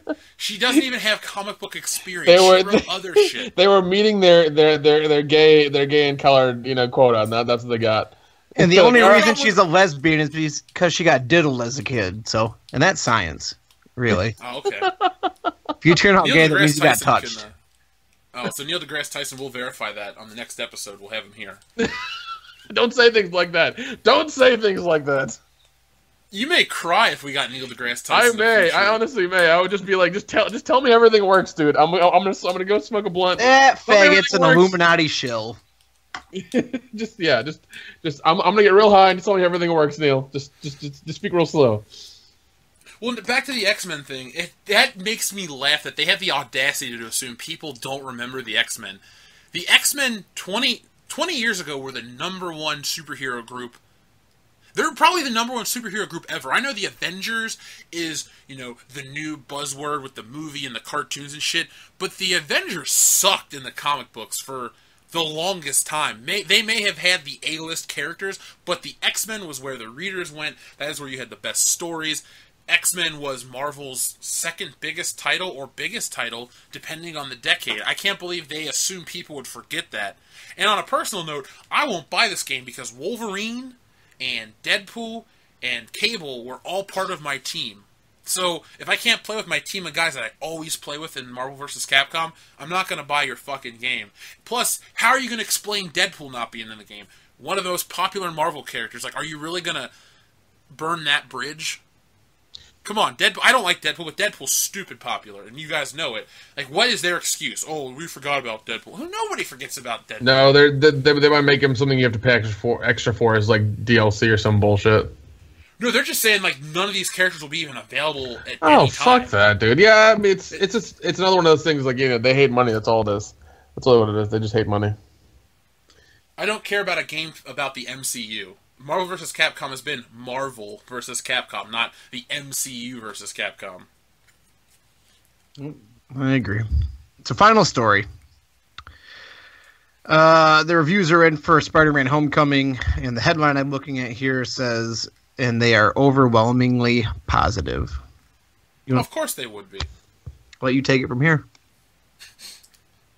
Who's going to have the audacity to shit on Disney? Nobody. Everyone kisses their ass. I think we do all the time. Yeah. I have the audacity to tell him to suck my dick, but our voice isn't big enough yet. Once it is, I'll still tell him to suck my dick. That's true.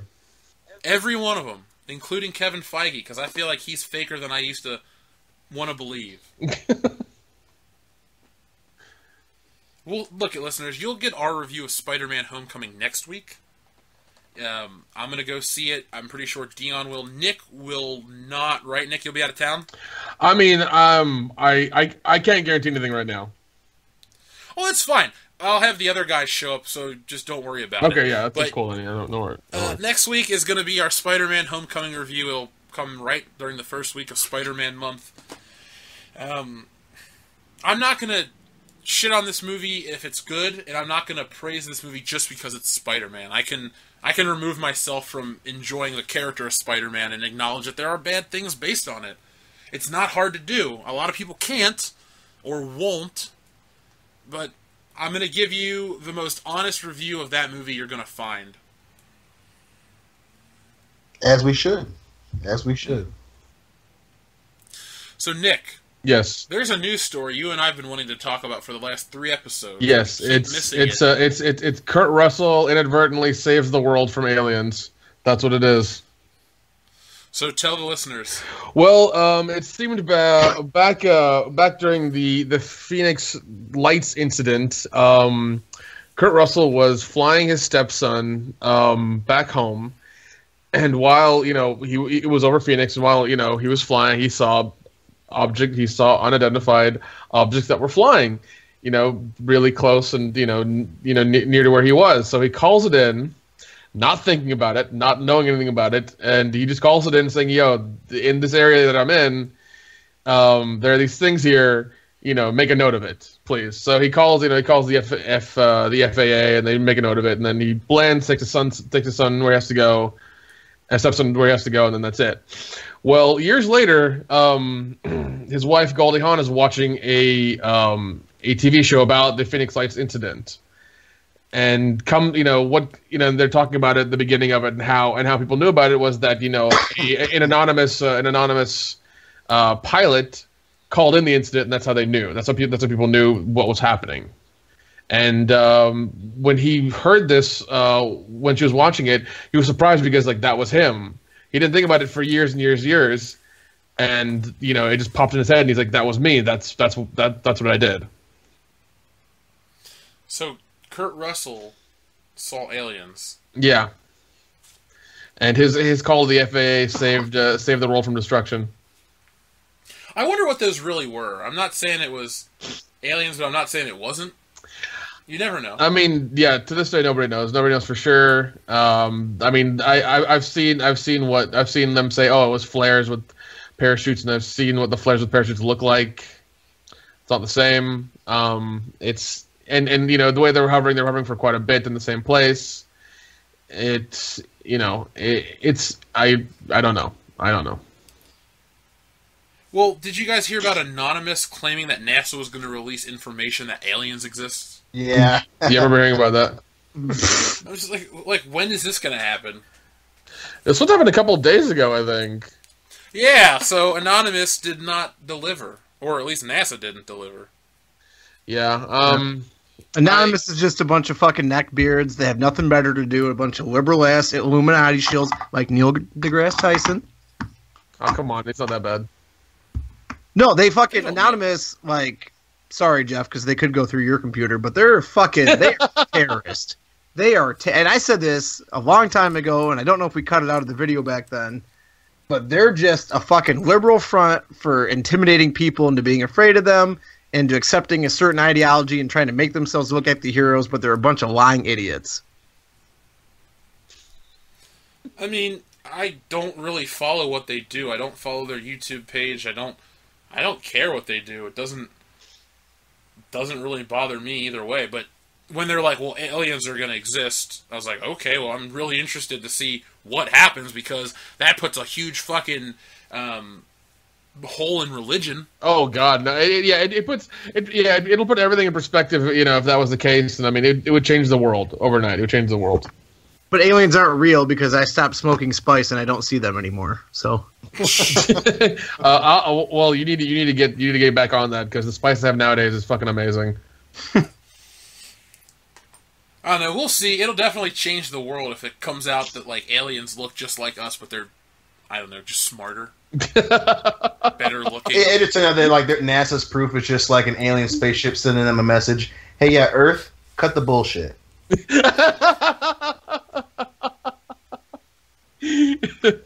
Clean yourselves up. You're dirty. Yeah, fucking up, dirty apes. Dude, speaking of apes, Planet of the Apes, I cannot wait to see it. Dude, I know. I'm so. Oh my God. And okay. Planet of the Apes is a good series, because they're not coming out like every year. They take their time and make a good one, and then it comes out. Like, it's not something that it's something you know, the way the Marvel and those movies used to be. It's where it's an event. Like, I'm excited. I want to go see it. Oh man. They haven't put out a bad one yet. I know, they've all been really fucking good. Yeah, I watched this as a kid, and I loved the old ones so much, and I still love them. And when the 2001 came out, I got burned real bad, real bad. That's what Tim Burton will do to you. Yeah, I got man, it messed me up for life. So when the first one came out of this series, I was like, I'm not gonna watch it. I'm not gonna give it my time. I don't care. It's gonna suck like the other ones. But then I caught it on TV, and I was just like, it's really good. It's really well done. It's still within, you know, the realm of the universe, and the way they're doing things, it still exists. It can still happen. So I've seen all both of the new ones in theaters. I love the first one. Probably is the better of the two for me, strictly because of the human interaction between John Lithgow and James Franco. Oh my God, his man was sick and he was trying to find a cure and all this shit. Yeah, and that's why, like, that's why I love John Lithgow, man. The man's got range, he's got talent, and you know, he's fucking good. Throw his ass in a Marvel movie. Let's see who he can do. Oh, jeez, he can do anything. Anything. He should be the next Spider-Man. Spider-Man 21.99. Dude, there is a Spider-Man 2099. Oh God. It's awesome. Yeah, just have him be old Spider-Man. His name is Miguel Herrera, Miguel O'Hara. Sorry, Miguel O'Hara, and he kind of looks like Peter Parker. And the future is way different than we would think. Maybe I'll talk about it during Spider-Man. Okay. Yeah, it's not interesting enough for me to spend like 15 hours making a video that's like 10 minutes long. True. Okay. I'll be honest. I know, like, Alex Press will be like, I'll watch it. I'm like, I know. Spider-Man 2099 is kind of cool, man, but just go read the books. And my first exposure to him was back in as elementary school. Wizards put on this collector's edition magazine, and it was all Alex Ross artwork, and they had like Captain Britain and Omega Man and fucking Spider-Man 2099, and they were the coolest goddamn characters I've ever seen, but I'd never seen any of them appear in a comic book before. Yeah, Spider-Man 2099 was only short-lived. Was it 49 issues? Oh wow, his outfit looks pretty cool. Yeah. Yeah. I rank it as the 5th coolest Spider-Man. Yeah, it's all black with red on it. It almost looks like in the front of his chest is where he's wearing a Hydra symbol almost. But yeah, because it's kind of like a skull spider combination. Yeah, and then he's got these little like Batman arm things. Yeah, but it looks badass though. It looks really badass. If you to shoehorn it, or not to shoehorn it, but wrap it around back to Dredd, the future of Marvel, the 2099 universe is very similar. I'm not saying identical, but you could have Spider-Man 2099 exist in Mega City 1. It's similar. Dude, don't say that. Oh my, that like I think I would watch that. Like Dredd and Spider-Man. Like I would definitely like that would be really awesome to me. That's where you could have the moral dilemmas, you know. Dredd is judge, jury, and executioner, and Spider-Man's like, we don't need to kill, and it would just be kind of interesting. Have you ever read, was it Neil Gaiman's Marvel 1612 or whatever? I deliberately avoided it, but I know what it is. Oh, why was that? I think it was a stupid concept, so I didn't read it. Okay. I hadn't read it. I was just trying to elicit an opinion, because I keep flirting with picking it up, but... You'll probably like it. For me, I don't want to limit my comic book reading, but if I'm going to pick up a Marvel book about Marvel characters, just give me the ones the regular way they are. I don't need new interpretations. That's why I never got into the Ultimate Universe. It's like, give me 616 everything, and I'm cool with it. I don't need a modern updating of it. And 1602... what's his name? Like Peter Parquad or something like that. Just check it out. You'll like it. I won't, or I don't. So. Okay. I did pick up. I don't know why I'm telling you this, but I did pick up Dark Force Rising. I think that's the name of it. Fucking 6 issues. Star Wars. I think Luke turns evil. I haven't read it yet. Ooh. Oh, Dark Empire. Dark Empire. Yeah. Oh, I like Dark Empire. Yeah, no, there's this comic shop. It's like 45 minutes away from here, and what they do is they bundle all the issues of miniseries together and sell them to you at a discounted price. So I had to pick it up. After you read that, they have they did like an audio drama where they had like different actors come in and do voices, and they had all the sound effects and all this shit. They even have Billy D. Williams do Lando. What? And that's the last time I consumed that story, but it's pretty solid. It's not going to be a game changer, but if you like the tone of the original trilogy, it feels just like what they did a couple months after Return to the Jedi. That's the canon I liked. Okay. Where everything built off of the movies. It wasn't about ego, like, I got to tell my own interpretation. No, it's like, hey, this is your box, fill it up the way you want, but you can't expand the box because you'll ruin everything that came before or after it. Mm-hmm. So it's cool. You love Sheev Palpatine. I love him. Well, he's big in this story. Okay, yeah, no, I'm pumped. I just need to, sit down and not be distracted and just go through it. Now, when you read comics, do you ever hear specific, say you read a Star Wars book? Do you ever think of what Harrison Ford would sound like saying the dialogue, or you just read it real quick? No, I'd absolutely hear if I've already heard through TV or film or whatever their voice. That's what's in my noggin. Same here. I used to not do that, but maybe about 10 years ago I started with Spider-Man books, and I was like, this is way more entertaining to imagine Tobey Maguire's voice. And now I've gotten to a point where it's like, if I read a 60s Spider-Man story, I imagine the Andrew guy Garfield, from the 60s cartoon. Oh, God. The happiest day of my life, not really, but was when he got fired from being Spider-Man. I was so happy. I hate that guy. Oh, man. I liked him until he suggested that Peter Parker be gay. And then I didn't like him anymore. What is the obsession with making straight characters gay? To fit the agenda, that's why. To do that. 1% of the U.S. population or whatever it is, something small like that? 3. Give him credit. 3. Hey, all 3% of you. We should make movies for 1 billion people worldwide to appease 3% of the U.S. population. Well, see, okay, here's the thing. I'm sure there are gay Spider-Man fans out there. Here's the thing: camera equipment and editing software are cheap. Go fucking make a fan film and then put it out online. See what happens. And then if you guys want to have Spider-Man shoot somebody in the face with his web, you can just come on each other. Yeah, that's what you're into. That's really easy. Come on. Host it on Pornhub. Yeah, somebody will watch it. Yeah, not me, but somebody. They won't get the costume just right. I can't If I'm support bored it. enough, I migrate to the gay section, but that's if I'm really bored. So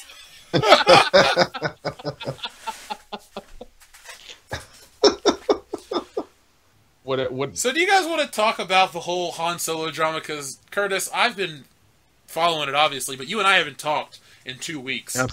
So, how have you been? Have you been following this news? Oh, absolutely. At work, one of the things I do is I just go through different sites and then collect articles for the podcast. So I'm always up and up on this shit. Now, have you heard the latest rumor? The latest rumor. That Jabba the Hutt's in the film? Oh, I did not hear that. I have Star Wars sent to my phone, and that's not something that's been sent to me yet. Yeah, from What Culture, and What Culture is pretty reputable, so I don't usually... I trust what they have to say, because they don't report every little rumor. But they said that Jabba the Hutt's supposed to be CGI and a hybrid of puppet, like in Return of the Jedi. Okay. Which to me is just a marketing tool to get old guys excited. Oh, they're using puppets again. Well, why not just do Doesn't full mean it's a good puppet? movie. Because if they could do that back in late 70s, early 80s, 35 years later, why does it have to be CG? Can't we just redo the puppet? I'm all for puppet Jabba the Hutt. Jabba the Hutt should look like he did in Return of the Jedi. Not A New Hope, Special Edition, and definitely not Phantom Menace. He looked like shit in that movie. Yep. See, I used to think Jabba was the coolest looking character when I was a kid because he looked real and he looked like something I had never seen before. And then when I see him in episode 1 and he slides up and he's moving, I'm just like, I thought the whole point of his character was he was just a fat, lethargic, lazy mafia boss, not someone that's just fucking carouseling around. Well, as I look at Jabba the Hutt from Return of the Jedi on my office wall right now, it just saddens me to think that he's in A New Hope. That's the one that bothers me the most, because it ruins the fucking flow of the movie. It's like, let me tell you this plot point with Greedo and Han. Now let me retell you the same plot point 3 minutes later with Han and Jabba the Hutt. It serves no purpose but to, like, jerk off George Lucas. Yeah, I don't understand either. Like, Jabba was cool with Greedo killing him, right? Isn't that why Greedo shot first in the special edition? And then Han walks right up to Jabba with a bunch of other bounty hunters and, nah, we'll let you go. You can leave again. Like, it doesn't, because he offers them more money. doesn't make a lick of goddamn sense. No, that's why Star Wars can't be my favorite movie anymore. Just dumb shit like that. It's like, I think I read you this analogy once online. It's like a Lamborghini, but people keep keying it. So it's still a beautiful Lamborghini, but it's got all these fucking scratches on it, and it takes away from the perfection of the car originally. Mm-hmm. So there's this Jabba the Hutt news, but what do you think about the Alden Ehrenreich with his acting coach and how they're not satisfied with him? Well, here's the thing.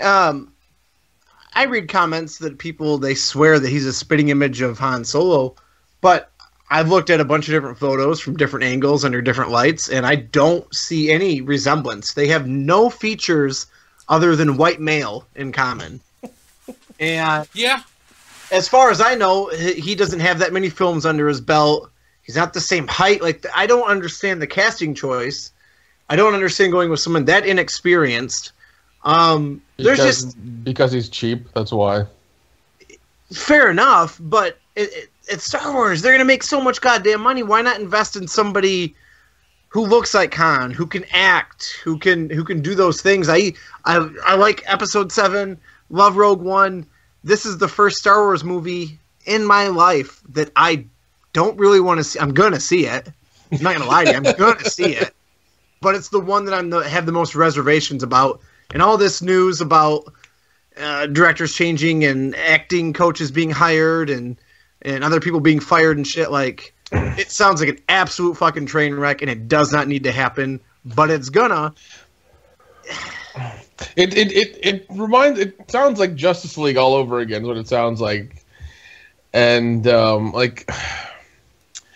if the thing is that whenever they shoot these movies, they have dailies. Somebody has watched the dailies and somebody didn't do their fucking job and be like, yo, this doesn't look good. We need to change something. Like, where was that quality control? Where was that person? Who fucked up that job? Well, and a lot of people's point, and this is something I have agreed with since the beginning, why hire Miller and Lord or whatever they don't do the kind of sincere movies that the Star Wars franchise is known for. Like, it has little goofy moments, but at the end of the day, it's like, oh, God damn it. It's a very... Well, there's this fat girl at work. Put that shit on a t-shirt, boy. And it's stuck in my brain. But Star Wars is sincere. It's supposed to make you feel triumphant, larger than life, blah, blah, blah. And these two guys, yeah, they're funny, but that's not their thing. So why were they hired for this project? I don't understand. I think it was a mistake that they're rectifying too late in the process. Well, yeah, I mean, like, yeah, these guys made a buddy cop movie, and I think that's, I think that's a route they kind of wanted that in this, but you're once again, you're trying to tell a sincere story. That's the way Star Wars is. It's all sincere, and I mean, to have a funny, and all buddy cop movies are hilarious. You know, they all have that you know, that factor to them. But to tell a sincere, like, origin story of a character that we've known for how many years, Jeff? 40? 40 years. It doesn't even need to be told. It doesn't. And you're trying to add these elements and, you know, change the story and make the character, you know, more than he is, and maybe ruin his origin story and the whole character in general. And, you know, it doesn't make sense. It doesn't. And once again, they did pre-production. I'm sure they had decided on the script and put in their ideas and things like that. And nobody said, "Hey, these guys don't know what they're doing, and we probably shouldn't hire them." Like, once again, quality control. These movies do not just pop up overnight, get filmed, and then get edited. There's a whole goddamn process in this. They had to hire these guys from a list of directors. They had to talk to them, I'm sure, interview them, maybe have them look at the script and what changes they wanted to make and how they wanted to do lines and certain things like that. And there was a whole process to get to this point. And all of a sudden, now they don't like them? I think there's more that happened than just, you know, oh, the movie sucks. There has to be, like, you know, something happened beyond that we're not being told, and that's what the problem is. Yeah, this is different than Rogue One, where it's just some reshoots and whatever. They're gonna change a couple scenes. Like Rogue One, the trailer is nothing like the movie. No. I mean, we even discussed it. Where out of the trailer, we're missing, like, you know, a handful of very, very, very small shots. Like they're just like B-roll, pretty much what we're missing out of the movie, which is fine. It's a good movie, and I really like it. It's very well done. It is, like, the set design and everything in it is just attuned to the original Star Wars, and it's, you know, and it's a perfect prequel, I want to say, almost. And the things that didn't make it from the trailer were things that shouldn't have made it from the trailer. I rebel. Like, I'm so very happy that didn't make it in the final fucking movie, because that would have made me not like it. Yeah, like when you called me after that movie, I felt like a great weight had been lifted off my shoulders. I'm like, they didn't fuck this one up. I was so happy that it didn't suck. I was so excited. I just remember I hadn't called you on the phone in maybe years. We always text or email or whatever.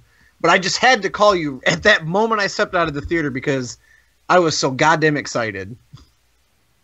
Yeah, as you should. I own Rogue One. It's on my shelf next to the Star Wars trilogy box set.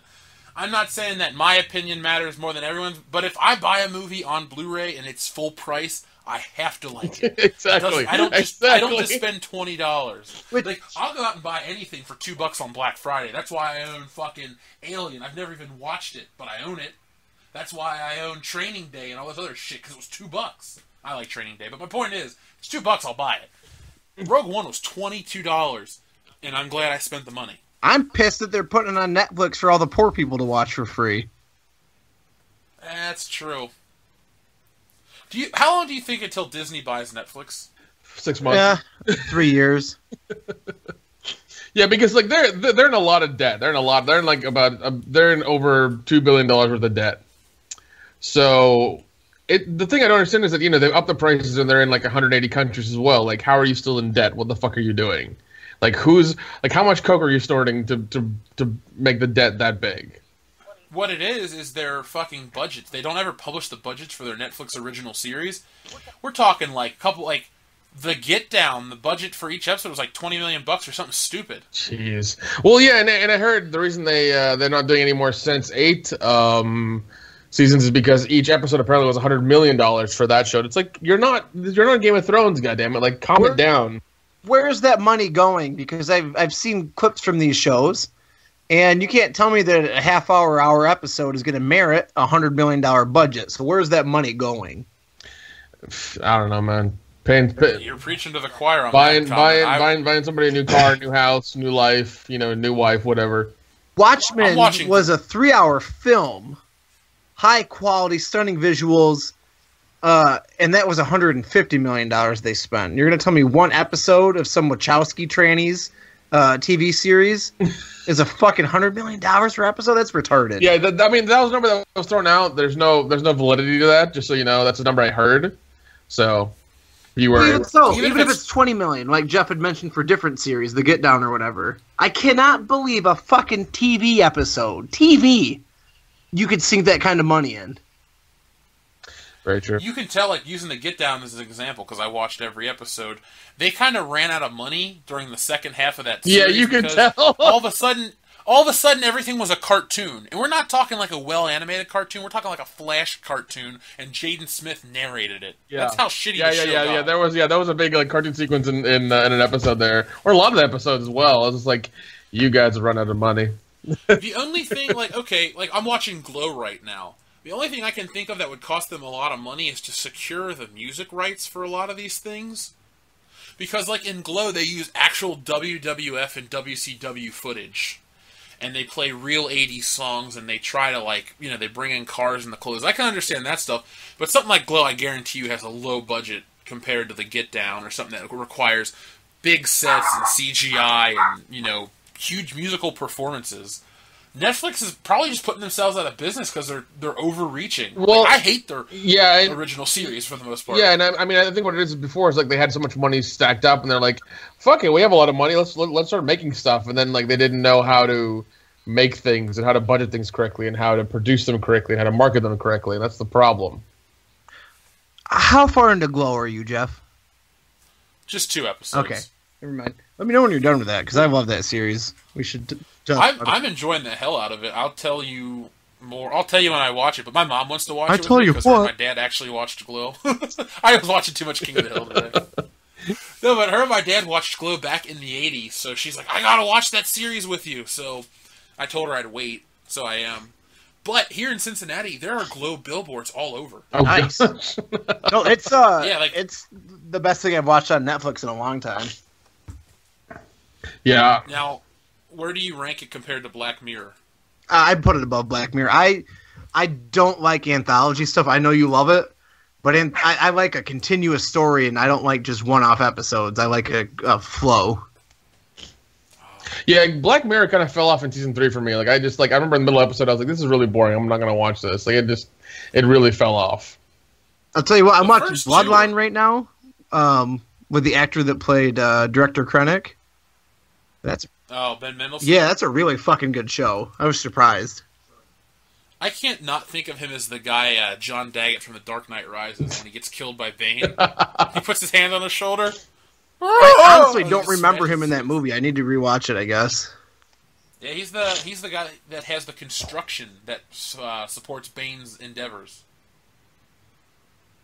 I mean, you don't have to go back and watch it. It's not like you're ever gonna get something new out of it. It kind of sucks. Not terrible, but Dion hates it.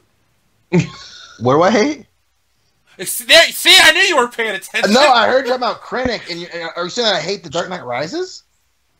Yes, I'm trying to get you to talk, asshole. Well, you guys were all in the flow and stuff. I mean, shit, I was listening to what you're saying. I was like, you know what, I'm going to let the boys be boys.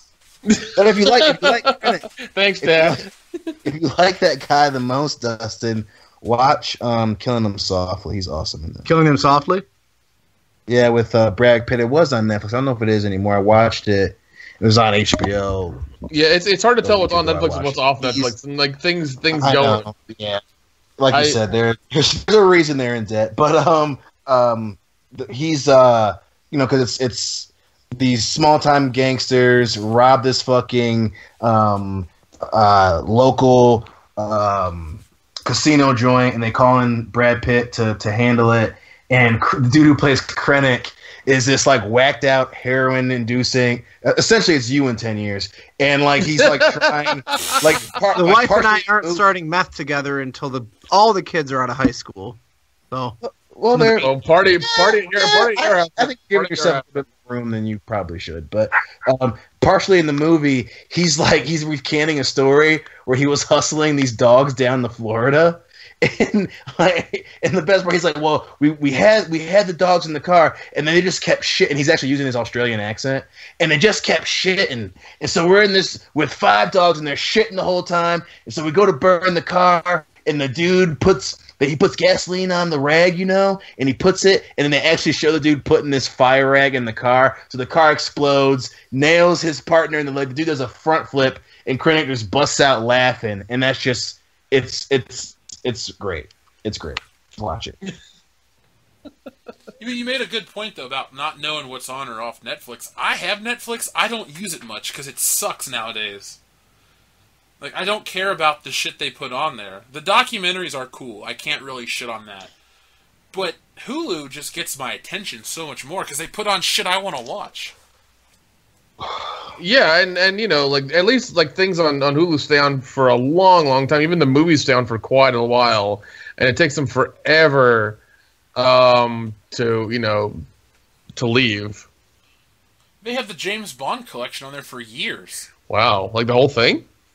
Yeah. Jeez. Yeah. Like, I'd go visit Dion and watch him, even though he had the DVDs. I didn't want to bring my Blu-rays up there. I'd pop on from Russia with Love and take a shower and come back and watch the movie and shit, Yeah, that's nice.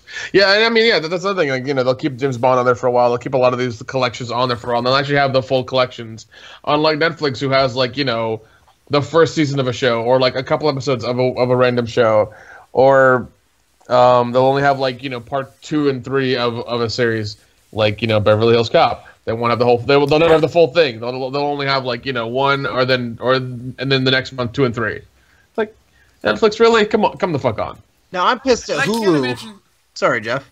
Oh no, I was just saying I can't imagine those things would cost much. Anyway, go ahead. I'm pissed at Hulu because I went to Barnes and Noble and I wanted to get some Criterion Collection Blu-rays, and the fucking hippie-looking asshole there's like, no man, if you got Hulu, they have the whole Criterion Collection.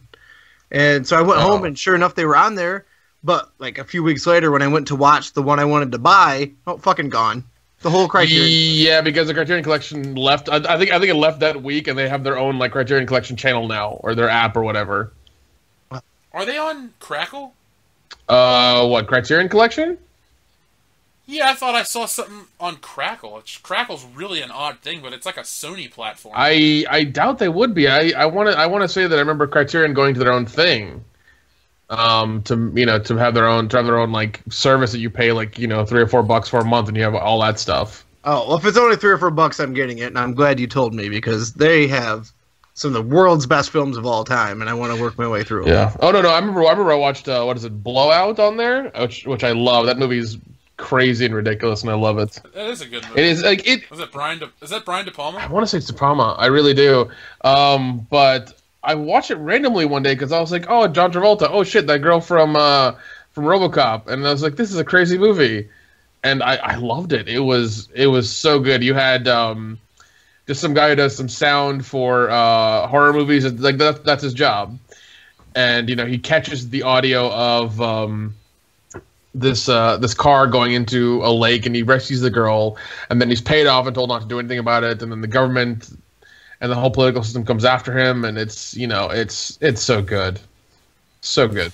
I caught it on IFC about, 15 years ago because it said there was nudity in it on the little description, Yep. So I was like, I gotta watch this. Yeah. But no, you're right. You're right. Brian De Palma did direct it, so.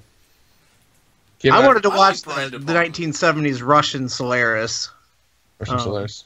Because I watched the George Clooney one, which I enjoyed thoroughly, but I wanted to see that the one that I hear is highly regarded. Yeah, because I watched the George Clooney one, and it was kind of boring to me. I don't know if the original one is like that or not. Like, or boring because it's like 3 hours long in Russian, and a lot of people say it's one of those films you're patient with. Okay, wow, all right, well, damn. I recently watched a movie that made me think of you, and I wanted to suggest it to you this week, but I completely forgot what it was. Well, Dan, if you remember, let me know. I will. I'll text you. There's one movie you're talking about, Blowout. You guys should check out The Conversation. It's a lot like Blowout, but it's earlier, and I think it's better. It's Gene Hackman. Oh. And a pre-Star Wars Harrison Ford. What is it about? Gene Hackman like listens to people's conversations for the government, and then he hears something he shouldn't. I think that's the plot. Just Google the plot. Yeah, I like. You know what? I like movies cast. back in those days because you saw the Cold War and that whole kind of like that whole spy thing going on. That was like you gotta listen to people's calls and like monitor the government and there's big shit going on. We can't tell everybody and it was like you had a lot of like like Cold War spy stuff back then and it was a lot of fun with those movies. I liked the one with Robert Redford that supposedly inspired Winter Soldier. Spy Game? 3 Days of the Concorde or whatever. Okay, yeah. Oh, the Condor? Yeah, I saw that movie. That's a good movie. It's a fantastic movie. I thought you were talking about Spy Game for a second. That movie I fucking love. Oh my god. Spy Game? I've never seen Spy Game. The one with Brad Pitt you talking about? Yeah, that one. And I mean because literally he's in the CIA office and it's his last day. He doesn't leave. He's trying to save Brad Pitt and he does everything in his power to just like get everybody off his back. He's like, I wasn't involved. I don't know shit. And he like burns paperwork and like gets things he shouldn't and switches out fire. And he does like the base minimum shit to get out of there and get him out alive. And it's great because he's been there so long. He knows the ins and outs. He knows how to get information from people that work there and stuff. And it's a great movie, I think. The 70s had just a really good, gritty tone going on for a while. You had, like, The French Connection and Serpico. Dude, Serpico. Holy shit. I love Serpico. Honestly, I think that's Al Pacino's best work, Serpico. Yeah, I agree. Yeah, because, I mean, I watched that a while ago, and I was like, fuck, man, he's amazing in this. Like, this is such a good movie. Yeah, Al Pacino had a huge string of movies. I even liked, I love Scarface, but not for the quality acting. It's just a fun movie. No, it is. He's a cartoon character. No, he is. He really is. Don't tell rappers that though, man. They fucking love Scarface to no end. When I was a kid, I used to watch MTV Cribs every day, and they'd be like, "Hey, here's Scarface." So when I was in grade school, I saw Scarface on TV. Like it was on a movie channel, so it was uncut, and I did not enjoy it at all. And then I went back to watch it maybe a year ago during my Miami Vice introduction. And I was like, this is the greatest movie. And it's Brian De Palma, too. I must really like Brian De Palma movies. He's a good director, man. He's a good filmmaker. The MPAA wanted him to cut out a lot of the violence, so he went back and cut out nothing and told him he did, and he got the yeah. Yeah, well, I mean, the MPAA is run by people, and people are stupid, so, Did you ever see that documentary on the MPAA? Yes. Yep. That was great. Dude, I watched it that night. I remember I watched it twice that night that I got it. I was like, this is fucking amazing. And apparently, once again, Kevin Smith apparently has like thwarted the MPAA like multiple times. Yeah, the bit on making Zack and Miri was my favorite part of that documentary where he was going on about that. That was my favorite part. Yeah. He hasn't made I like Red State. But Zack and Miri is one of his movies that I go back to watch. I don't think Kevin Smith's made a movie like that since Zack and Miri. He's not going to. Definitely not. Yeah, I mean, Red State was good, but it definitely, Zack and Miri was the last really good one. Mm-hmm. Yeah, Red State was out of his comfort zone. And he did very good with it. He did very, very good with it. Plus, he had John Goodman, which is a hell of a starting point. That's true, man. You got John Goodman. I mean, that's really all you need. I know John Goodman's been, present during our entire lives, but I feel like the last 10 years has he become like a really powerful force. Yeah. Like he's always been there and good, but all of a sudden it's like, holy shit, John Goodman's doing something. I need to see that. He wants me to get my favorite lucky seat at Buffalo Wild Wings. Wait, say that again. I missed that. Do you ever listen to the radio in your car? Yeah. Oh well, anytime there's a Buffalo Wild Wings commercial about your lucky seat, it's John Goodman. Oh, is it really? Yeah. Oh, maybe I have a little less respect for come on. That's what I was trying to do. That's okay. He made The Big Lebowski. He'll always have my respect. Dude, hit the 5 minutes he's in flight. He should have won an Oscar for that. Just for that 5 minutes that he's in flight. He was great in Kong Skull Island. Yes. In Flight? Yeah, the Denzel Washington movie about Yes. Yeah, the drunk pilot. Oh god, and John Goodman is his drug dealer. Yeah. Fucking great. When he's supposed to be off the booze and he gets shit faced in the Denzel gets shit faced in the hotel minibar, and he calls John Goodman. Oh, that's my favorite scene. Oh yeah, I love that and movie. then like his lawyer is played, I think, by Don Cheadle, has to make him a spliff or whatever. Yeah, and then Don Cheadle has to pay him. Yeah. And John Goodman just like, come on now. No. The funny thing about that is that the hotel that they're in is a downtown Atlanta hotel. That's where they host Dragon Con. That's awesome. Like, cause I remember seeing that hotel and I was like, I've been there multiple times. I know that place. Yeah, I need to see this movie. It's really good. Like I said, I mean, the fact, because of that year, I was like, the fact that John Goodman didn't get nominated for that. I mean, John Goodman, if he were my drug dealer, I'd buy from him a lot. Just to be around him, it's like, just like, hey man, tell me a story. Yeah, just tell me your craziest drug dealer story ever. Real quick before we do the fan stuff, we're talking about Airplane. You guys ever seen the movie Red Eye? Yep. Yes, I regret it. That was Scarecrow from Batman Begins. Yep. Yeah. Have you ever seen a movie like shit the bed so like poorly at the end? It was awesome until they get off the plane.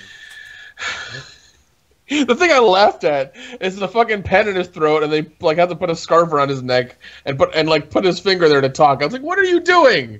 What are you doing right now?" I'll be honest. I'll give Wonder Woman like an 8.5 or a 9 even out of 10. Of course.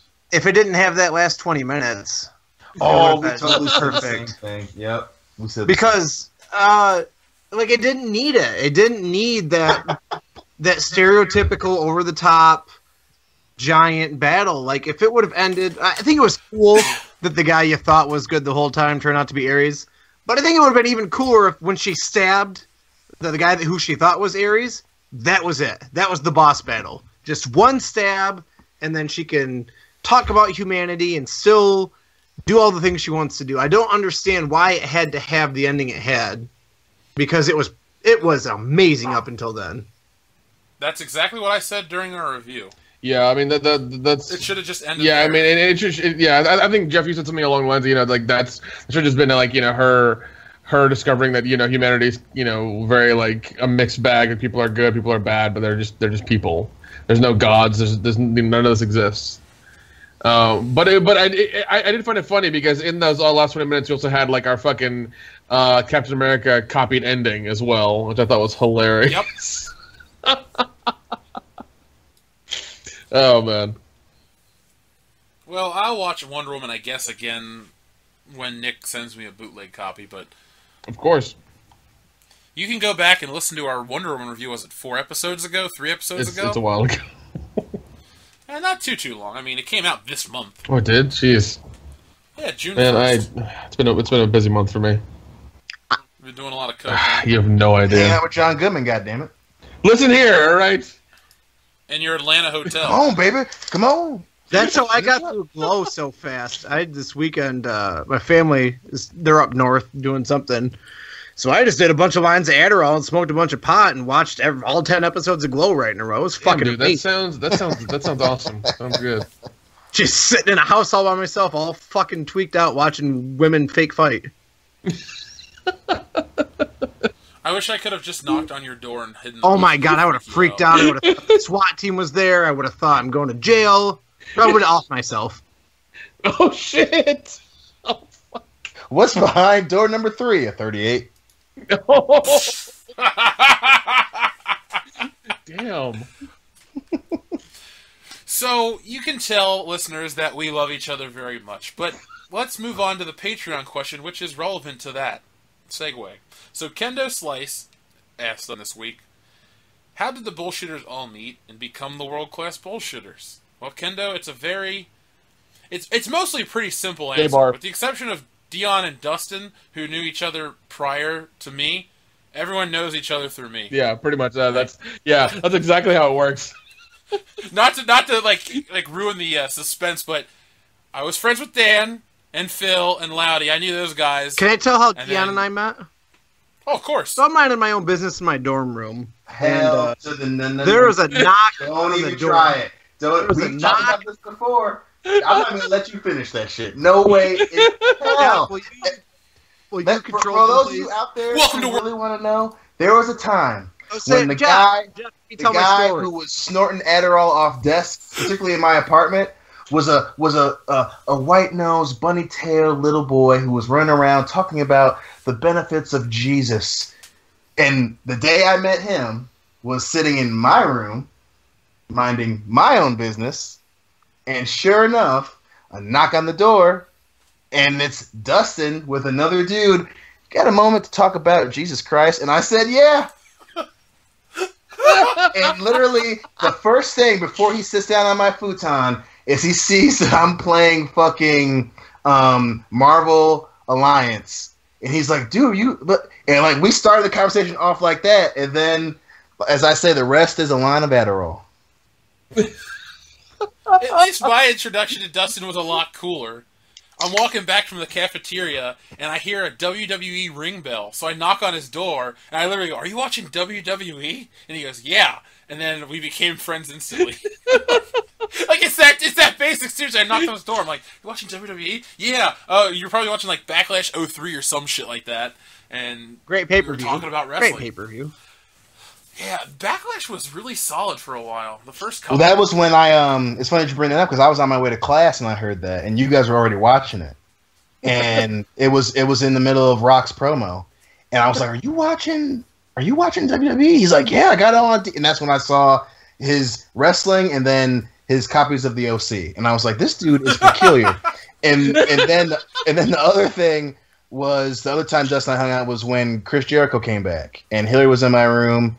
And this is 07, and I'm freaking out, when he does the Jericho thing, and I'm like, oh, God! And Dustin hears me, runs down to my room. He goes, oh, my God, are you watching like Jericho? And we're just, like, screaming and jumping in my dorm. When I had that little-ass, tiny silver TV, Jeff. Oh, God. Yeah.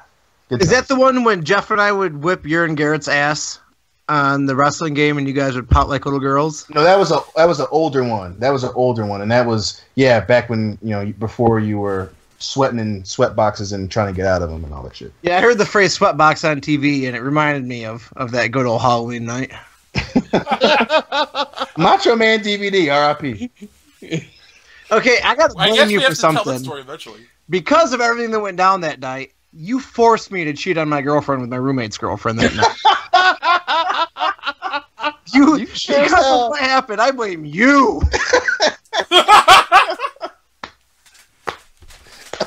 You should have just stayed there and passed out on the couch and jerked off onto someone's. It was a fucking sweat box, and you were keeping me in it. Oh my God! Oh my God! Oh, you had that fucking leather jacket. The next, that Monday, we saw each other, and you were like, "Oh, can I talk to you for a minute, man?" I was like, "Yeah, sure." Little did I know that you were porking your roommate's girlfriend, man. God, well, I had to go do something that night. Man, you were just full of good decisions. That's all I can say. Especially back then. God damn. That's how he became the Curtis Lindenfield we know and love today. Oh God. But Kendo, also, I met Dion because we were going to Dustin's birthday at a strip club, and I had never been to a strip club, so I was like, I'm gonna go. And Dion and I went with Dustin and this guy named Rick Shaw. Literally, his name is Rick Shaw. And this stripper, humps Dion's face with her ass. And I look at Dion, and he looks at me, and we make eye contact, and I go, I want that same thing. And we became brothers in concussions from strippers' asses. So from that moment on, we became friends. Before he, romanticizes it, we didn't think that was going to happen. So she gets down in front of me, and she puts her legs on my shoulders. I'm like, what's happening? And she turns... Literally, and this is before we were all friends, to fucking Jeff and Dustin goes, no, she said either, is he a bad boy or has he been bad? And they both in unison go, yup. And I was like, wait, hold on, I like to fucking reply. She's driving, yeah. So then that's before that next part, so. Is that before or after you almost threw a stripper off the stage for trying to take your shirt off? We all know I'm not the one that had the fear of having my shirt taken off. It sure as shit wasn't me. That was hilarious. You almost fucking back body dropped her. Fucking, oh my God. I've never seen a man refuse to have his clothes taken off. She literally didn't even get it up very far. She reaches over Dustin's back and pulls up the bottom of his shirt. He goes, ah! She goes, hey, we're all, oh my God. And you can see everyone in the bar was like, what the fuck almost just happened? And he's like, I just don't like my shirt off. She's like, oh no, it's fine. It's okay. I'm like, How are you guys in a bad relationship and you just met 5 minutes? And then we went and got White Castle, and then threw our trash out the window. The end. I forgot about that part. I just remember trying to drive Hillary across everyone's laps. Oh, and Garrett went to the ATM and took out like $70 or $80 that he had borrowed from his grandma or something like that. Oh, jeez. And then he squatted 8,000 pounds. Yeah, I It was forgot he was 1,000. in the It was NFL 1,000. for It was like 1,000. 6 years. It was 1,000. He said it was 1,000 pounds. Now, is that before or I had after trouble Jeff doing- started kicking dents into his car? That wasn't me that kicked the dents. It was Dion that kicked. No, Dion I hit the was roof. on the I did top. the- I was doing the people's elbow on the top of the car. Oh my god. because he hit on your girlfriend. Your now wife. That's what your ass gets. Yeah, don't try to move in on my woman. I will fuck up your personal property. I won't touch you, but I will fuck your shit up. Who did he think did that to his car? I think he thought Jake did it, and then I remember he called me. He was like trying to get me to like spill, and he's like, "I put a camera in the gym to watch my car," and I was like, "Okay, dude, okay, yeah, you put a camera there. You just happened to put a camera there beforehand." That was a weird time in our lives. The post-Garrett, pre-Thirsty Thursdays. Yeah. Let's see. What's another question we got? Give me a second. We had... The thing is, you wanted to know how World Class Bullshitters formed. Well, I said on Facebook once we should start a podcast, and it took a whole year, and then it started. So Yeah. the story is not as cool as you think. Yeah, because like I remember like we were friends for a couple of years, and then you were like, yeah, I want to start a podcast. It's like, well, I did one a while ago and it failed, and then I was like, well, here, do these things. This is what you need. And then I think you started doing research and started doing stuff started looking up YouTube, and they were like, well, we need to do it at least once a week. And then here's the things we need to do, and then we just started going from there and having a Facebook page, and then we had a Twitter as well, and then we just kind of snowballed from there. Yeah, we grew. The videos that made our channel grow were the Ghostbusters Oh, yeah, review yeah. We literally gained 1,000 subscribers in 1 week. I about shit my fucking pants. The Captain America videos done big numbers. The Star Wars video did big numbers. That's really how you found World Class Bullshitters, I feel like, is the Star Wars videos. Oh yeah. Where is the next question from Justin B6699? Oh, I remember one off the top of my head. I'll wait till Dion gets back. In the meantime, let's remind people that if they want to ask questions like this, it's real simple. You go to patreon.com, you type in the words, all one word, World Class BS. You're going to find the channel's page, and it's really easy to donate. You can donate anywhere from 1 to 25. Obviously, the more you donate, the more cool shit you get, but anything is helpful. Oh, yeah, we appreciate anything. Even, I mean, $1 will get you a special thank you. And, you know, the tiers are pretty cool. You know, the $1 gets you a thank you, $5 gets you a thank you, and I think something else. Then you get, like, a digital poster, and if you go to the highest level, you get to be on the show, you get a t-shirt, a physical poster. Hell, if you listen to our other project, Ring Rust, Kendo Slice, the first patron, is on that show. He's a member of Ring Rust. That's a cool moniker. The first patron. Liquid. I feel like I need to send him a Or shirt that Kendo. says, the first patron, Kendo Slice. Oh, this has been a really weird week for entertainment.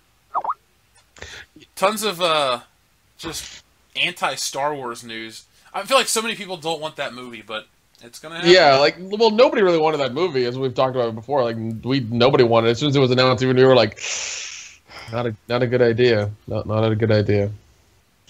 Oh, also, real quick, Kendo Slice, I told him I didn't answer or read any of his questions last week because it was just, we didn't have you here, Curtis Lindenfield, so I thought you'd be interested in this one. Here's my question for the week. The bullshitters get stranded like Alive or Lord of the Flies style. Who becomes the leader? Is potentially doomed? Is the doomed rescue party and is killed and eaten. I'm sure there's more that can be done with the idea by you guys. I'm pretty like all the bullshitters or just us, like everybody or just us. Let's include all of them so we can just get. Okay, so is Phil Piggy then? Or yeah, Phil's Piggy immediately. Phil's Piggy. That's how that happens. Phil's Piggy. Can you catch diabetes though from eating a diabetic? Because I don't want that. We don't have to don't have to eat him. We really don't. We can just I think we can just use them as bait to catch more food. No, I think we eat Phil. Okay, I'm fine with that. That's fine. Are we gonna slow roast him? There's a lot of fat. There's a lot of fat there. I think we need to. We'll cook him like a brisket. Yeah, we gotta put the fat up so when it melts, it comes down the meat. Yeah, baste that meat. It'll be delicious and sweet because there's so much sugar in it. Caramelized Phil. I think if all of us, there's 8 of us on the show, or there have been 8 of us together. If all 8 of us were stranded on an island, I'm pretty sure we'd find a way to get off relatively quick. Yeah. Or at least make that the funnest island ever. Like that's because I mean making alcohol is easy. Kendo, what actually happens is we're on this island for like a week, and we start to get real upset, and then we realize we're just on the wrong side of a Hawaiian island, and we just crossed the fucking jungle, and we're right back to civilization. Yeah, and somehow we're on the singles island with all with all the free alcohol and all the hot girls. We walk into frame when they're filming that dating naked show. Yeah, that's what happens. We're like, hey, we've been stranded for a week. Can somebody just point us towards civilization? Nice tits, by the way. And then it goes from there. And before we're out of scene, hey, asshole, you got a bottle of water on you? Yeah, man, my friend's dehydrated. Look at him. Hey, Luke, you got a bottle of water I can take? Let's say we don't find civilization. How many days do we go before we start having sex with each other? Well, because I'm going to need to get about us, or you alone? Because I say by about 12 hours before you start looking at each other's all of our dicks, being like, "Hey, can I just put it in my mouth for a little bit, man? It's been 12 hours. Can't see it if it's in your mouth. See it with your tongue. It's not gay if we're on an island together and it's only us." Well, I mean, you can have Phil before he's cold. I think we can also agree. Pull up one of his man tits and slide my cock in? Oh, Jesus. Sure, you do whatever you want. You're into anal. He has a butthole. If it's anything like his beard. I'm pretty sure it's equally. All I'm saying is, you treat him like a cow. You drain him first, and while he's still warm, you just stick it in. It's whatever. All right. Well, Justin B6699 sent us another question. I'm going to read this and one of his other ones. He said, could long-lasting superhero movies work better if it had more of an anthology approach, meaning it has like 3 or so short stories in one movie, like Creepshow? No. I mean, anthology films don't make money. No, they do. They do make money. How come there aren't more then? Because they're difficult. They're difficult to do because you're talking about so many directors per short. Like it's difficult to do. Paying all those people and paying all of them to do each short is difficult. Plus, it's kind of moved to the horror genre where only horror movies are anthology. Yeah, and I mean, doing a superhero one, you'd burn through a lot of content and a lot of stuff real quick. Like that would be really difficult to do. It could work for Spider-Man. Yeah, Spider-Man would. Yeah. Spider-Man or Superman or something that has like 50 to 70 years of backlog. That's how you could really work through to a Venom story quick. Just tell multiple stories rather quickly. Instead of giving me a 2-hour story of the Vulture, have me a story where Spider-Man fights the Vulture, then moves on to something else, and you could use like the Daily Bugle as the connecting bumper. Just don't let Frank Miller do the sequel. Yeah, this ain't RoboCop. Because fucking Sin City 2 was just. Whew. I thought it was okay, not great. It was okay. like under okay. That pissed me. I was pissed. No. Yeah, I'm with you, Dion. That was bullshit. Like 1 was really good, and then 2 was like not good at all. Like, what the fuck? Yeah, that pissed me off. Ooh, he actually in his question, he's talking about Spider-Man number 365. I had to think about that issue for a moment. That's a good ass issue. That's the 30th anniversary issue. Okay, here we go. Here's another question from Justin, because he gets 2, because last week I couldn't read any. And by the way, Justin, I'm going to read your wrestling questions when at least Dion, Dustin, and I are here because we all like wrestling.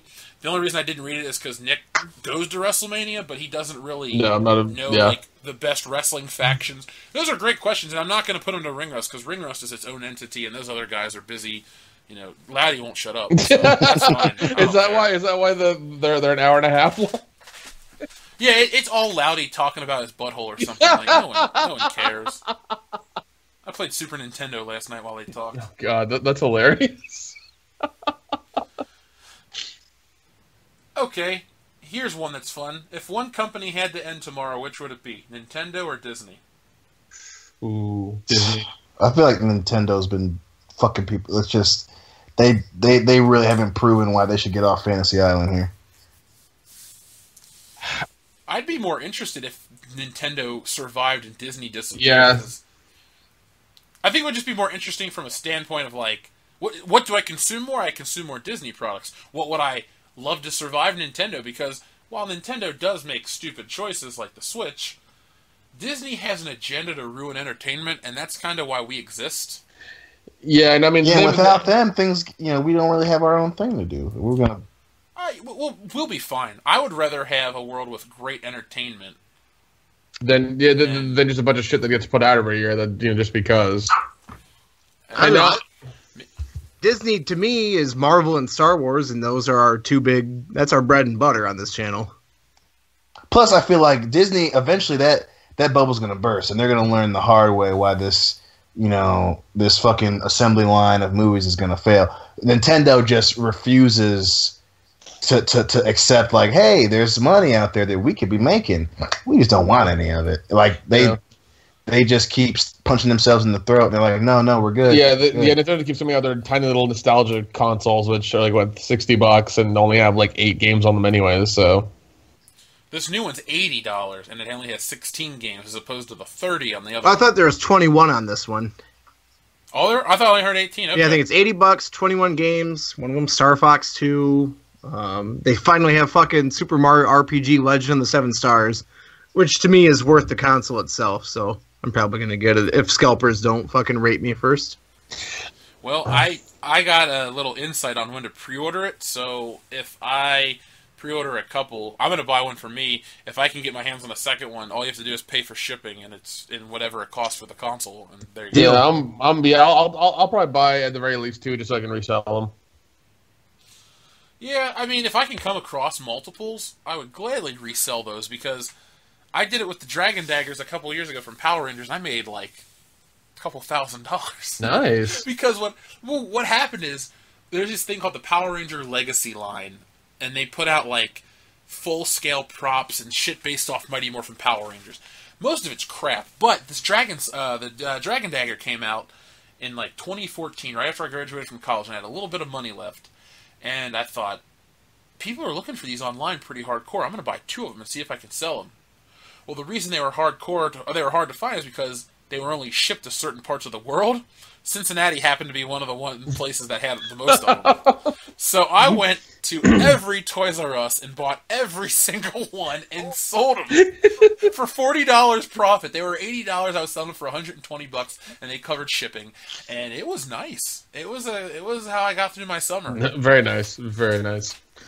And I actually have a couple left because, not that I couldn't sell them, but I had made so much of a profit that I kept 1 for me, kept 3 for me, actually. And I still made, Hell, man, you can already sell them again and make even more money. Oh, well, no, because they re-released them. Gotcha. So I guess if you want, like, I could say, like, oh, I have the original printing or original release, but it's the same thing, same box. You couldn't even tell the difference. Gotcha. But hey, it worked when it did. That's good. But Justin, just to reiterate, I would like to see a world without Disney. Yeah, I mean, I would love to see a world without Disney just to see what would fill that vacuum, like what would fill that void. Like, I mean, hopefully it would be more creative stuff, and people would start coming up with things as opposed to just remaking shit the whole damn time, like Disney's been doing with their live action movies and and basically Star Wars. So let's say Disney does go out of business, and the rights to Star Wars up in the air. What company would you like to see step in and own Star Wars? Fox. I mean, yeah, Fox. Right? I think George. I mean, if George is still around at the time, he may take it back. Well, Fox owns the first film permanently. Like, the first Star Wars is 20th Century Fox.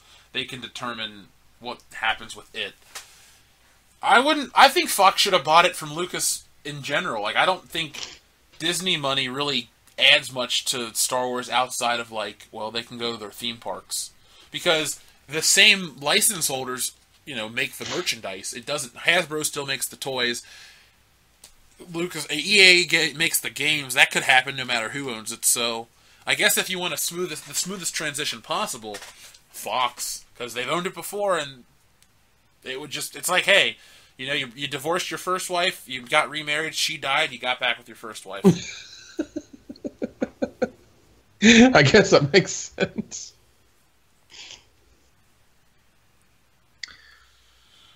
Okay, well, okay, go ahead. No, I was going to say, do you have a list of all of our patrons so we can thank all of them? Because I think they all...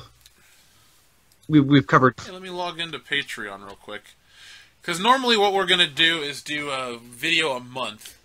What we'll do from now on is we'll do the last episode of each month. Everyone will get a special thank you on Patreon. So, I am looking at the Patreon right now. Let's see. We have 7 patrons. Am I logged in? Is that why I can't let me log in? If I log in, maybe it'll let me see everything. There we go. You can hear me click in real time. This is what it's like to be on World Class Bullshitters. Riveting. Clickety-click. Riveting. Yeah. Clickety-clack-clack. Now, let's see. Community.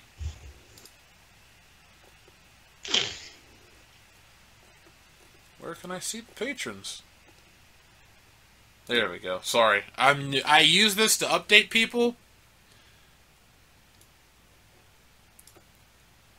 Here we go. View all current patrons. So, in our top $25 tier, we have Justin Beck and Kendo Slice. So, thank you very much to you guys. Kendo Slice, literally minutes after we posted it that it was live. I remember that. It was so weird. Like immediately. Does he have any more questions for this week, Kendo? No, but Kendo's on Ring Rust. He and I talk all the time, so Kendo, you can just send whatever. I mean, you get your questions into me on Facebook or whatever, and we can work something out whenever you want them read. Next week, we're not going to do questions because we're going to review Spider-Man, so you guys will get double the following episode. Let's see. $10 reward special thanks go to Jonathan Showalter and Murat Yilmaz. You guys have received your digital posters, and you get your shout-out. You still need to send in your topics. Jonathan, you have not sent yours in, and Murat Yilmaz, yours was, we didn't really know about the video game you were asking, so just send in another one so we can, give you what you're owed. Send in 2 or 3. Yeah, we'll pick out, the best one. We'll read them all eventually. Royce Hubbard is a $5 patron. Thank you, Royce Hubbard. Crescent Wing is a $2 patron. Thank you twice. And Nick, just somebody named Nick. Oh, I guess his name is Nick Boyce. Thank you, Nick Boyce, for your patronage. We appreciate your support. But it's not me. I'm not giving you money to be on the podcast. There's a C in this, Nick. Don't worry. I never mistook it for you. I was like, it's not me. So those are our patrons. Those are a very special thank you. If you'd like to become a patron and help this channel grow, please consider it. The money is not going into my pocket or anyone on this show's.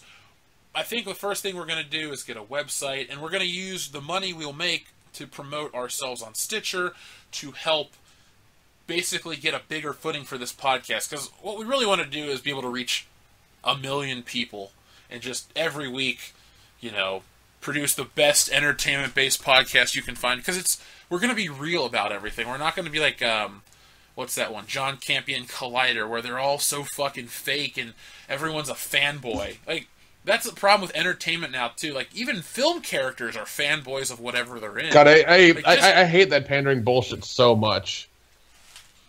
You're never going to get it here. I don't care if Disney's like, hey, we're going to offer you a job. Like, this podcast needs to be honest, because that's why it exists. I would sell out. Well, that's why you're not the host. You can sell out all you want. They can offer me a job, but I'm not gonna change my stance on Curtis anything. would sell out for a bleached butthole. Let's be honest. Yeah, you could use it. We've all seen your butthole. It's a little dark for as white as you are. So let's jump on over to our fan mail from this past week on the Han Solo episode. Pretty good episode, about 1,417 views. Doing pretty well. There's a lot of Han Solo content. I apologize, but man, it's just been coming in every 5 minutes, I feel like. And it's important. Yeah. So, Queen Sheena says, "Hey guys, been sick, but I'm moving towards recovery. Happy listening to you lot, keeping things on the level." Well, thank you, Queen Sheena. I appreciate that in your time of illness, you still listen to this podcast, and hopefully we can make you laugh and make you feel a little bit better. Let's see who else we got. True O2 Baller says, "To all my fellow bullshitters, please do not watch Transformers The Last Night. It is without a doubt the worst movie I've ever seen, and that includes having sat through BVS's Suicide Squad.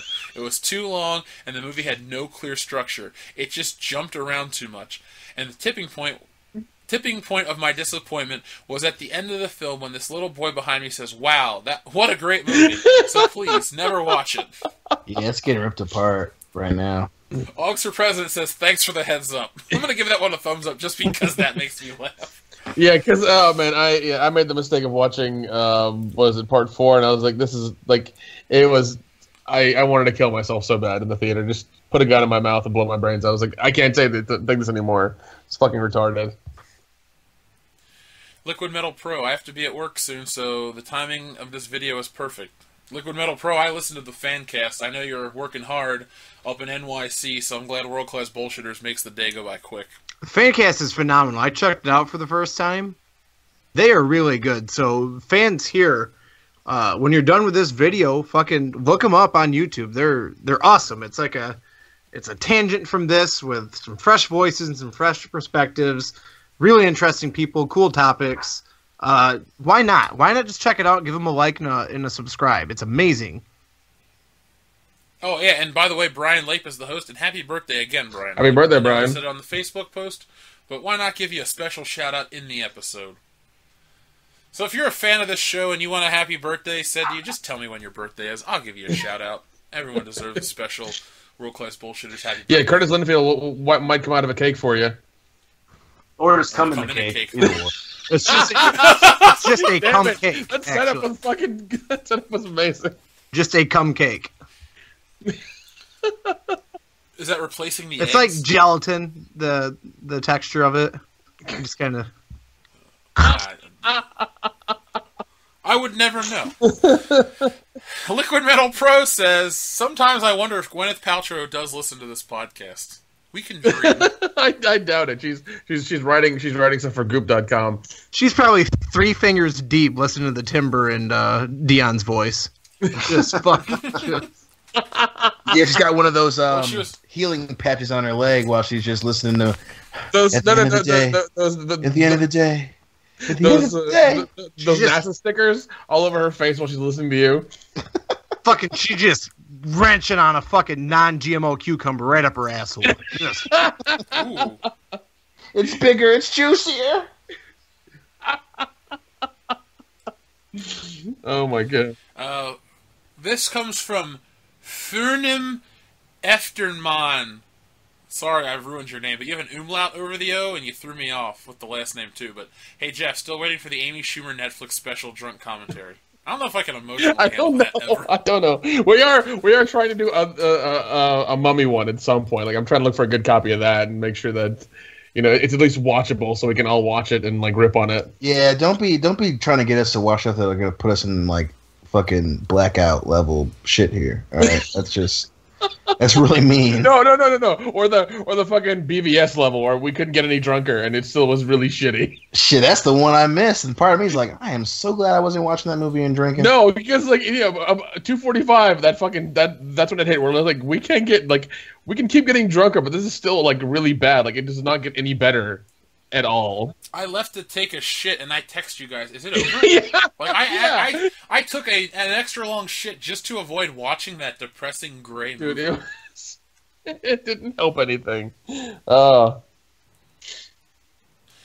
This comes from Jeff F. Thanks for this week's episode, guys. I'm very curious what your take on Homecoming using Keaton as the Vulture is, and your impressions on their apparent take on that villain. I'm visually intrigued by how they are portraying him, but dubious about the narrative as a whole. From a Vulture fan... Or not, sorry, let me rephrase that. As from a Spider-Man fan, the Vulture's just okay. I'm okay with what they're doing, because Adrian Toomes is not that interesting. He's just an old man. In the comics, he didn't get ripped off by Norman Osborn like they do in the cartoon. So that's just a cartoon creation, which is cool. It's actually better than what's in the book. But we got to see the movie next week. But look-wise, I'm all on board. He looks a little, I don't know, too Top Gun-like, but it could be cool. It's better than green pajamas. Well, plus it's Michael Keaton. Hopefully his performance is at least awesome. Well, he is a Vulture. He's Batman first, goddammit. You remember that shit. Here comes a comment that I can't pronounce the name because it's in Korean, but it says, "Gas the normies of this stream. Willow was awesome. Fuck you." Well, fuck you. We're not normies, and Willow sucks. Yeah, man. It's horrible. I'm sorry you have such poor taste in Korea. Sorry that your name's not American. Yeah, you need to download some other illegal movies and watch them. Fantasy movies in general are kind of shitty. Because there's no structure there. At least it's science fiction. There's at least a little bit of science in there. Well, the beauty of Star Wars is it's science fantasy, but it retains enough that we're able to relate. They don't talk about crazy units of measure and shit. No, there's no wands and just weird spells and shit comes out of the air or some bullshit like that. It's it's fine. When they talk about money, they just say an amount. They don't try to come up with something crazy like Dactarians like they do in the Phantom Menace. Republic Dactarian. Yeah, they're like, what? 15,000? Oh, okay. And stuff like that. And their ships kind of resemble airplanes. It's not too far off. I think that's why Star Wars works, because it's definitely science fiction and all that, but it looks like things you see in real life. Yeah, it's relatable. Somebody wants me to make the comic, so I guess I have to. No, I need 99. I need 99 more affirmations of the interest. Joseph Dooley says, as a filmmaker, Nick is pretty cavalier about ripping off other people's movies. Oh, I'm sorry to instigate. I'm sorry. I don't even know what you're Well, okay, I'll rip on the big ones because they're big. Independent ones, I'm not going to. It Comes and Fills Beard at Night was a big budget movie. It deserved to be ripped on because I heard about the director making that, and apparently he made it in a very dark place, and I was like, what dark place did you make that in? Did your mom and dad cut you off that month or something, and they weren't going to pay for your fucking cocaine, Ferrari, and duplex? What dark place did you go into? I want a cocaine Ferrari. I would be on the hood snorting the shit out of you. That's fine. I'll drive you around until the thing's no more. Yeah, but I heard a bunch of stuff, and I heard some people who had gone to the screening of it, and apparently some reviewers were invited out, and it was this elaborate setup of them getting on a bus with people with the surgical masks on, and they weren't told anything. They were trucked out in the middle of nowhere with flashlights and people with surgical masks on, and it put into a real small room and watched the movie, and the director answered questions and stuff. And I'm like, yeah, if you're put in that scenario and put in that place and they fucking cater to you and they're making this an experience, I'm sure the movie would be awesome then. But we went to a normal ass theater, spent money, and then we're disappointed. And I mean, and another thing I hate is people were like, oh, you don't know horror, you don't know this, that, and the other. We did a whole month of Schlocktoberfest.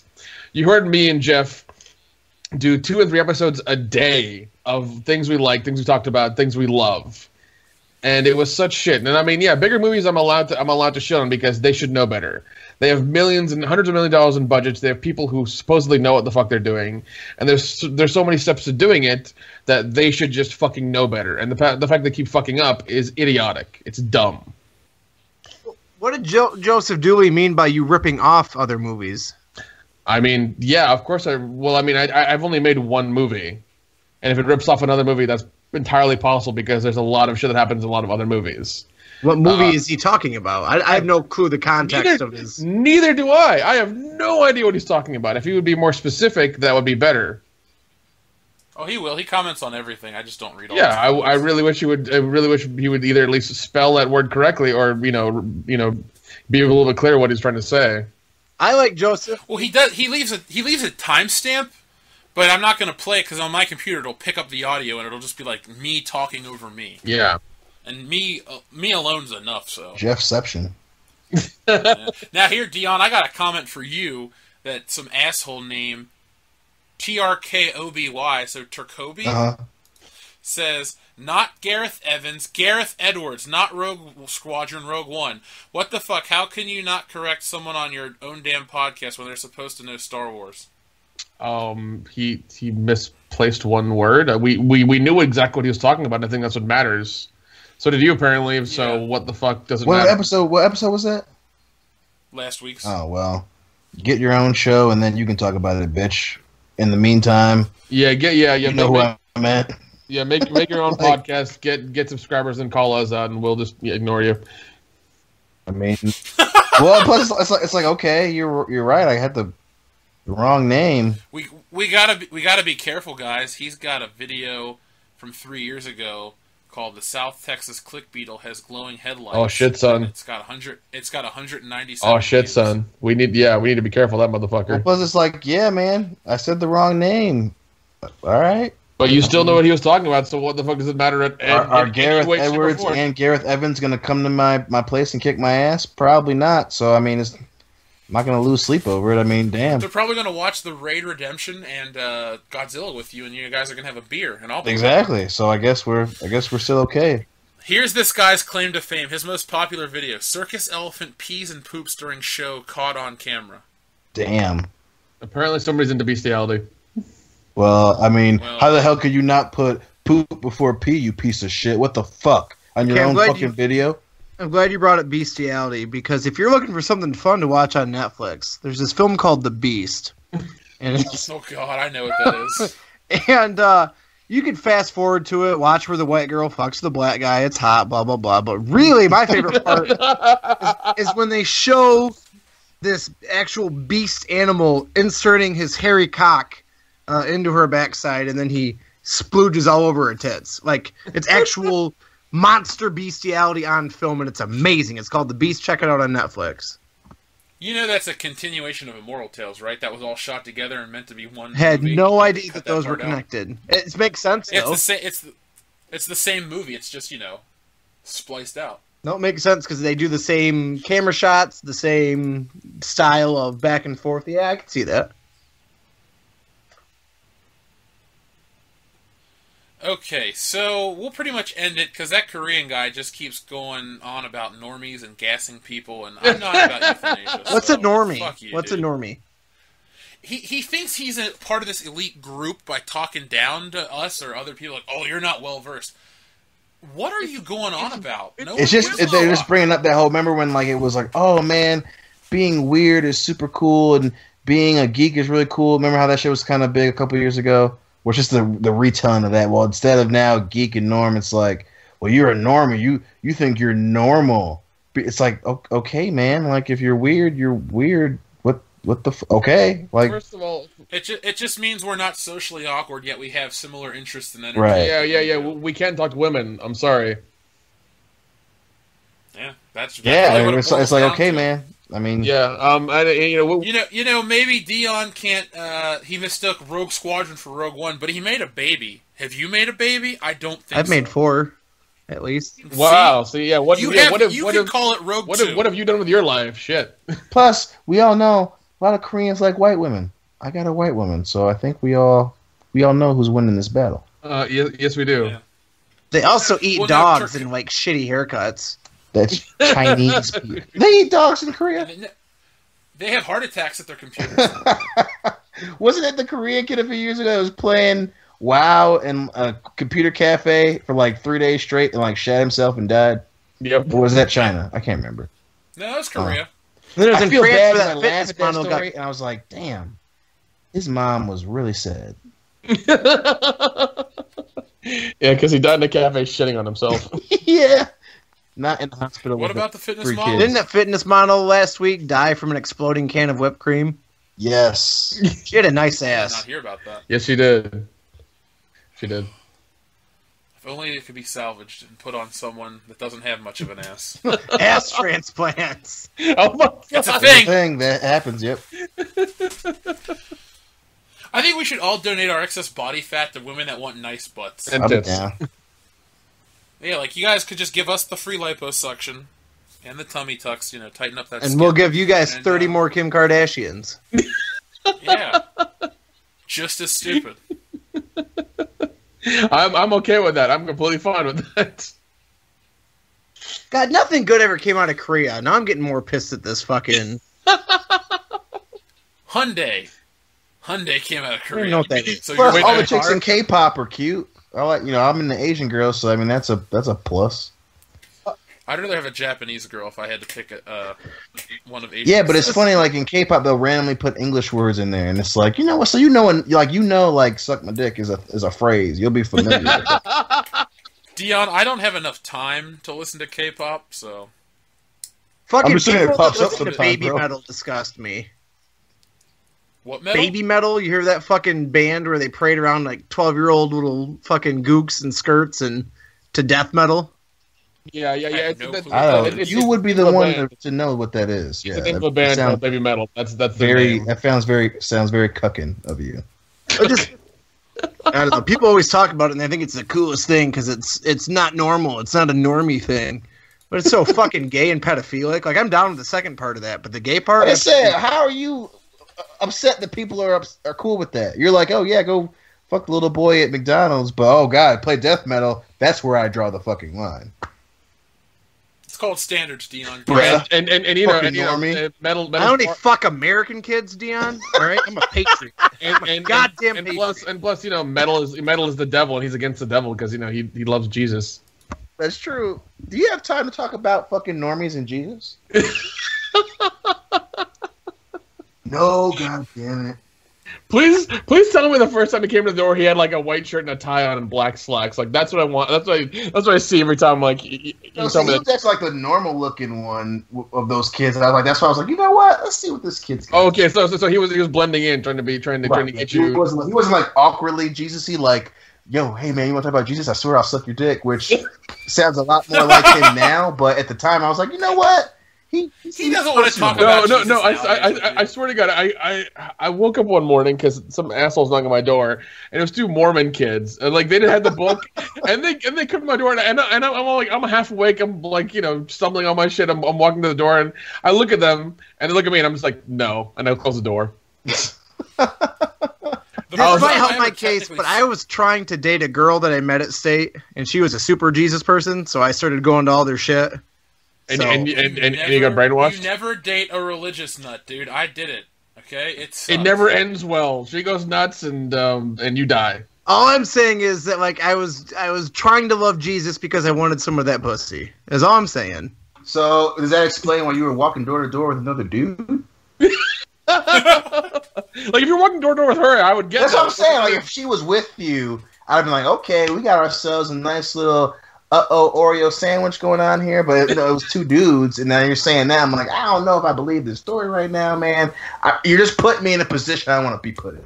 We would have been more like one of those dollar store cookies with the white in the middle, and then there's a white cookie, and then a not white cookie, and that's Chocolate? Chocolate. I don't think it's actually chocolate. I think it's the same flavor, just dyed a different color. I think that would have been. It is shit. What? Wait, hold on. Are you talking about Hydrox? Those are chocolate. And those are delicious. Well, I'm talking You bite those your cheap ass tongue. cookies you dunk. I don't know.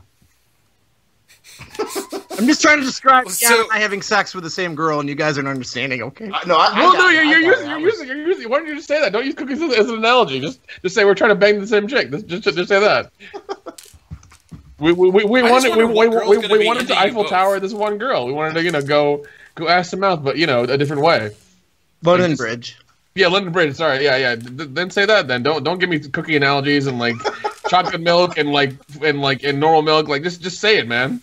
You're making me hungry. Fuck off. For cookies or for white bitches?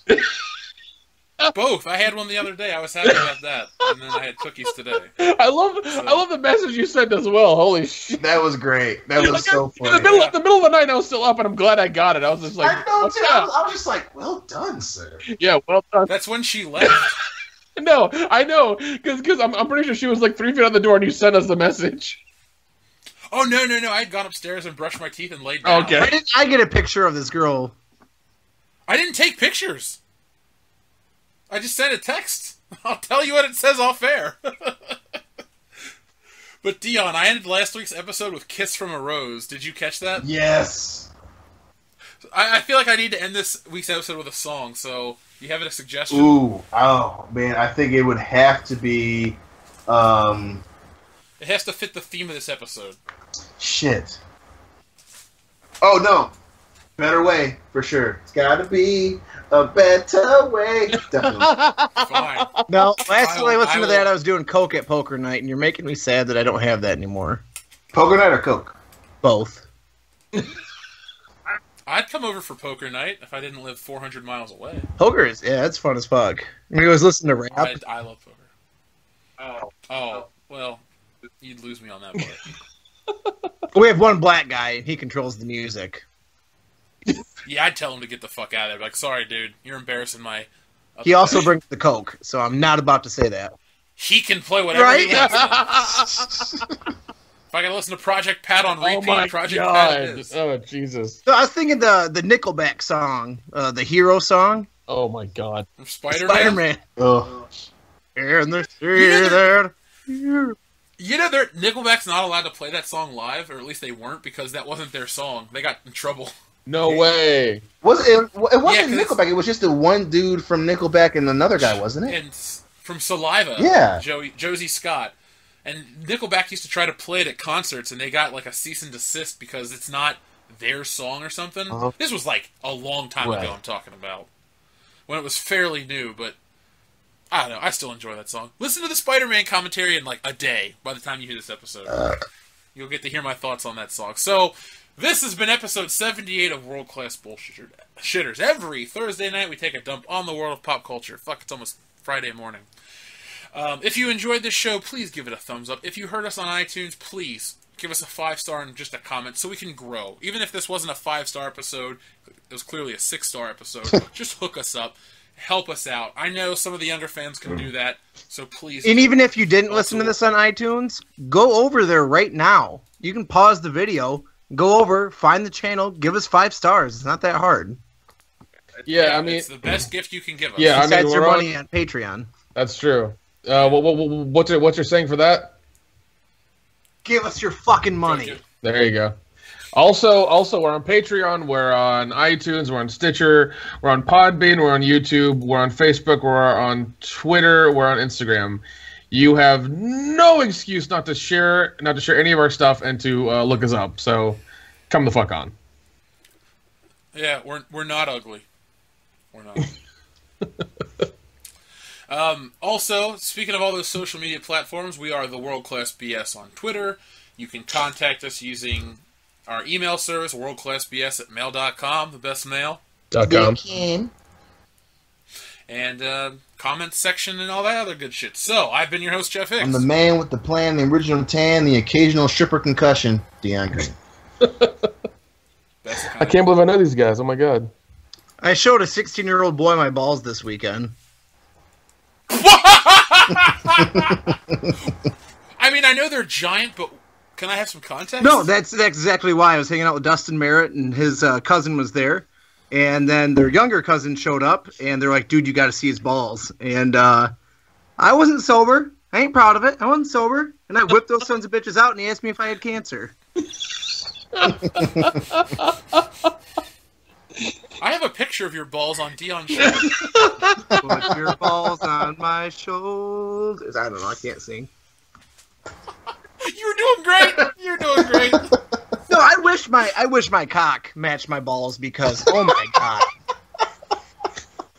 Oh, and then Dustin Merritt's older cousin was like, dude, you have like the Ron Jeremy version of balls. Like you don't have a big dick, but you got Ron Jeremy sized balls.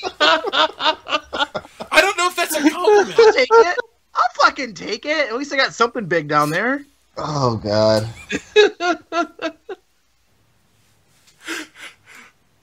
Nick, are you gonna say goodbye? Goodbye, Nick. Or did you already? Goodbye, Nick. All right, folks, we'll be back next week with a review of Spider-Man: Homecoming. What a stupid title! And Spider-Man month starts tomorrow, so please enjoy that.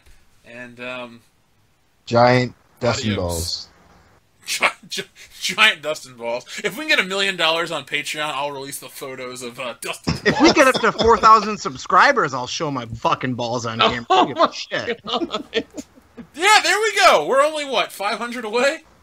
If we get 500 new subscribers by the end of July, come August 1st, you guys can see my balls.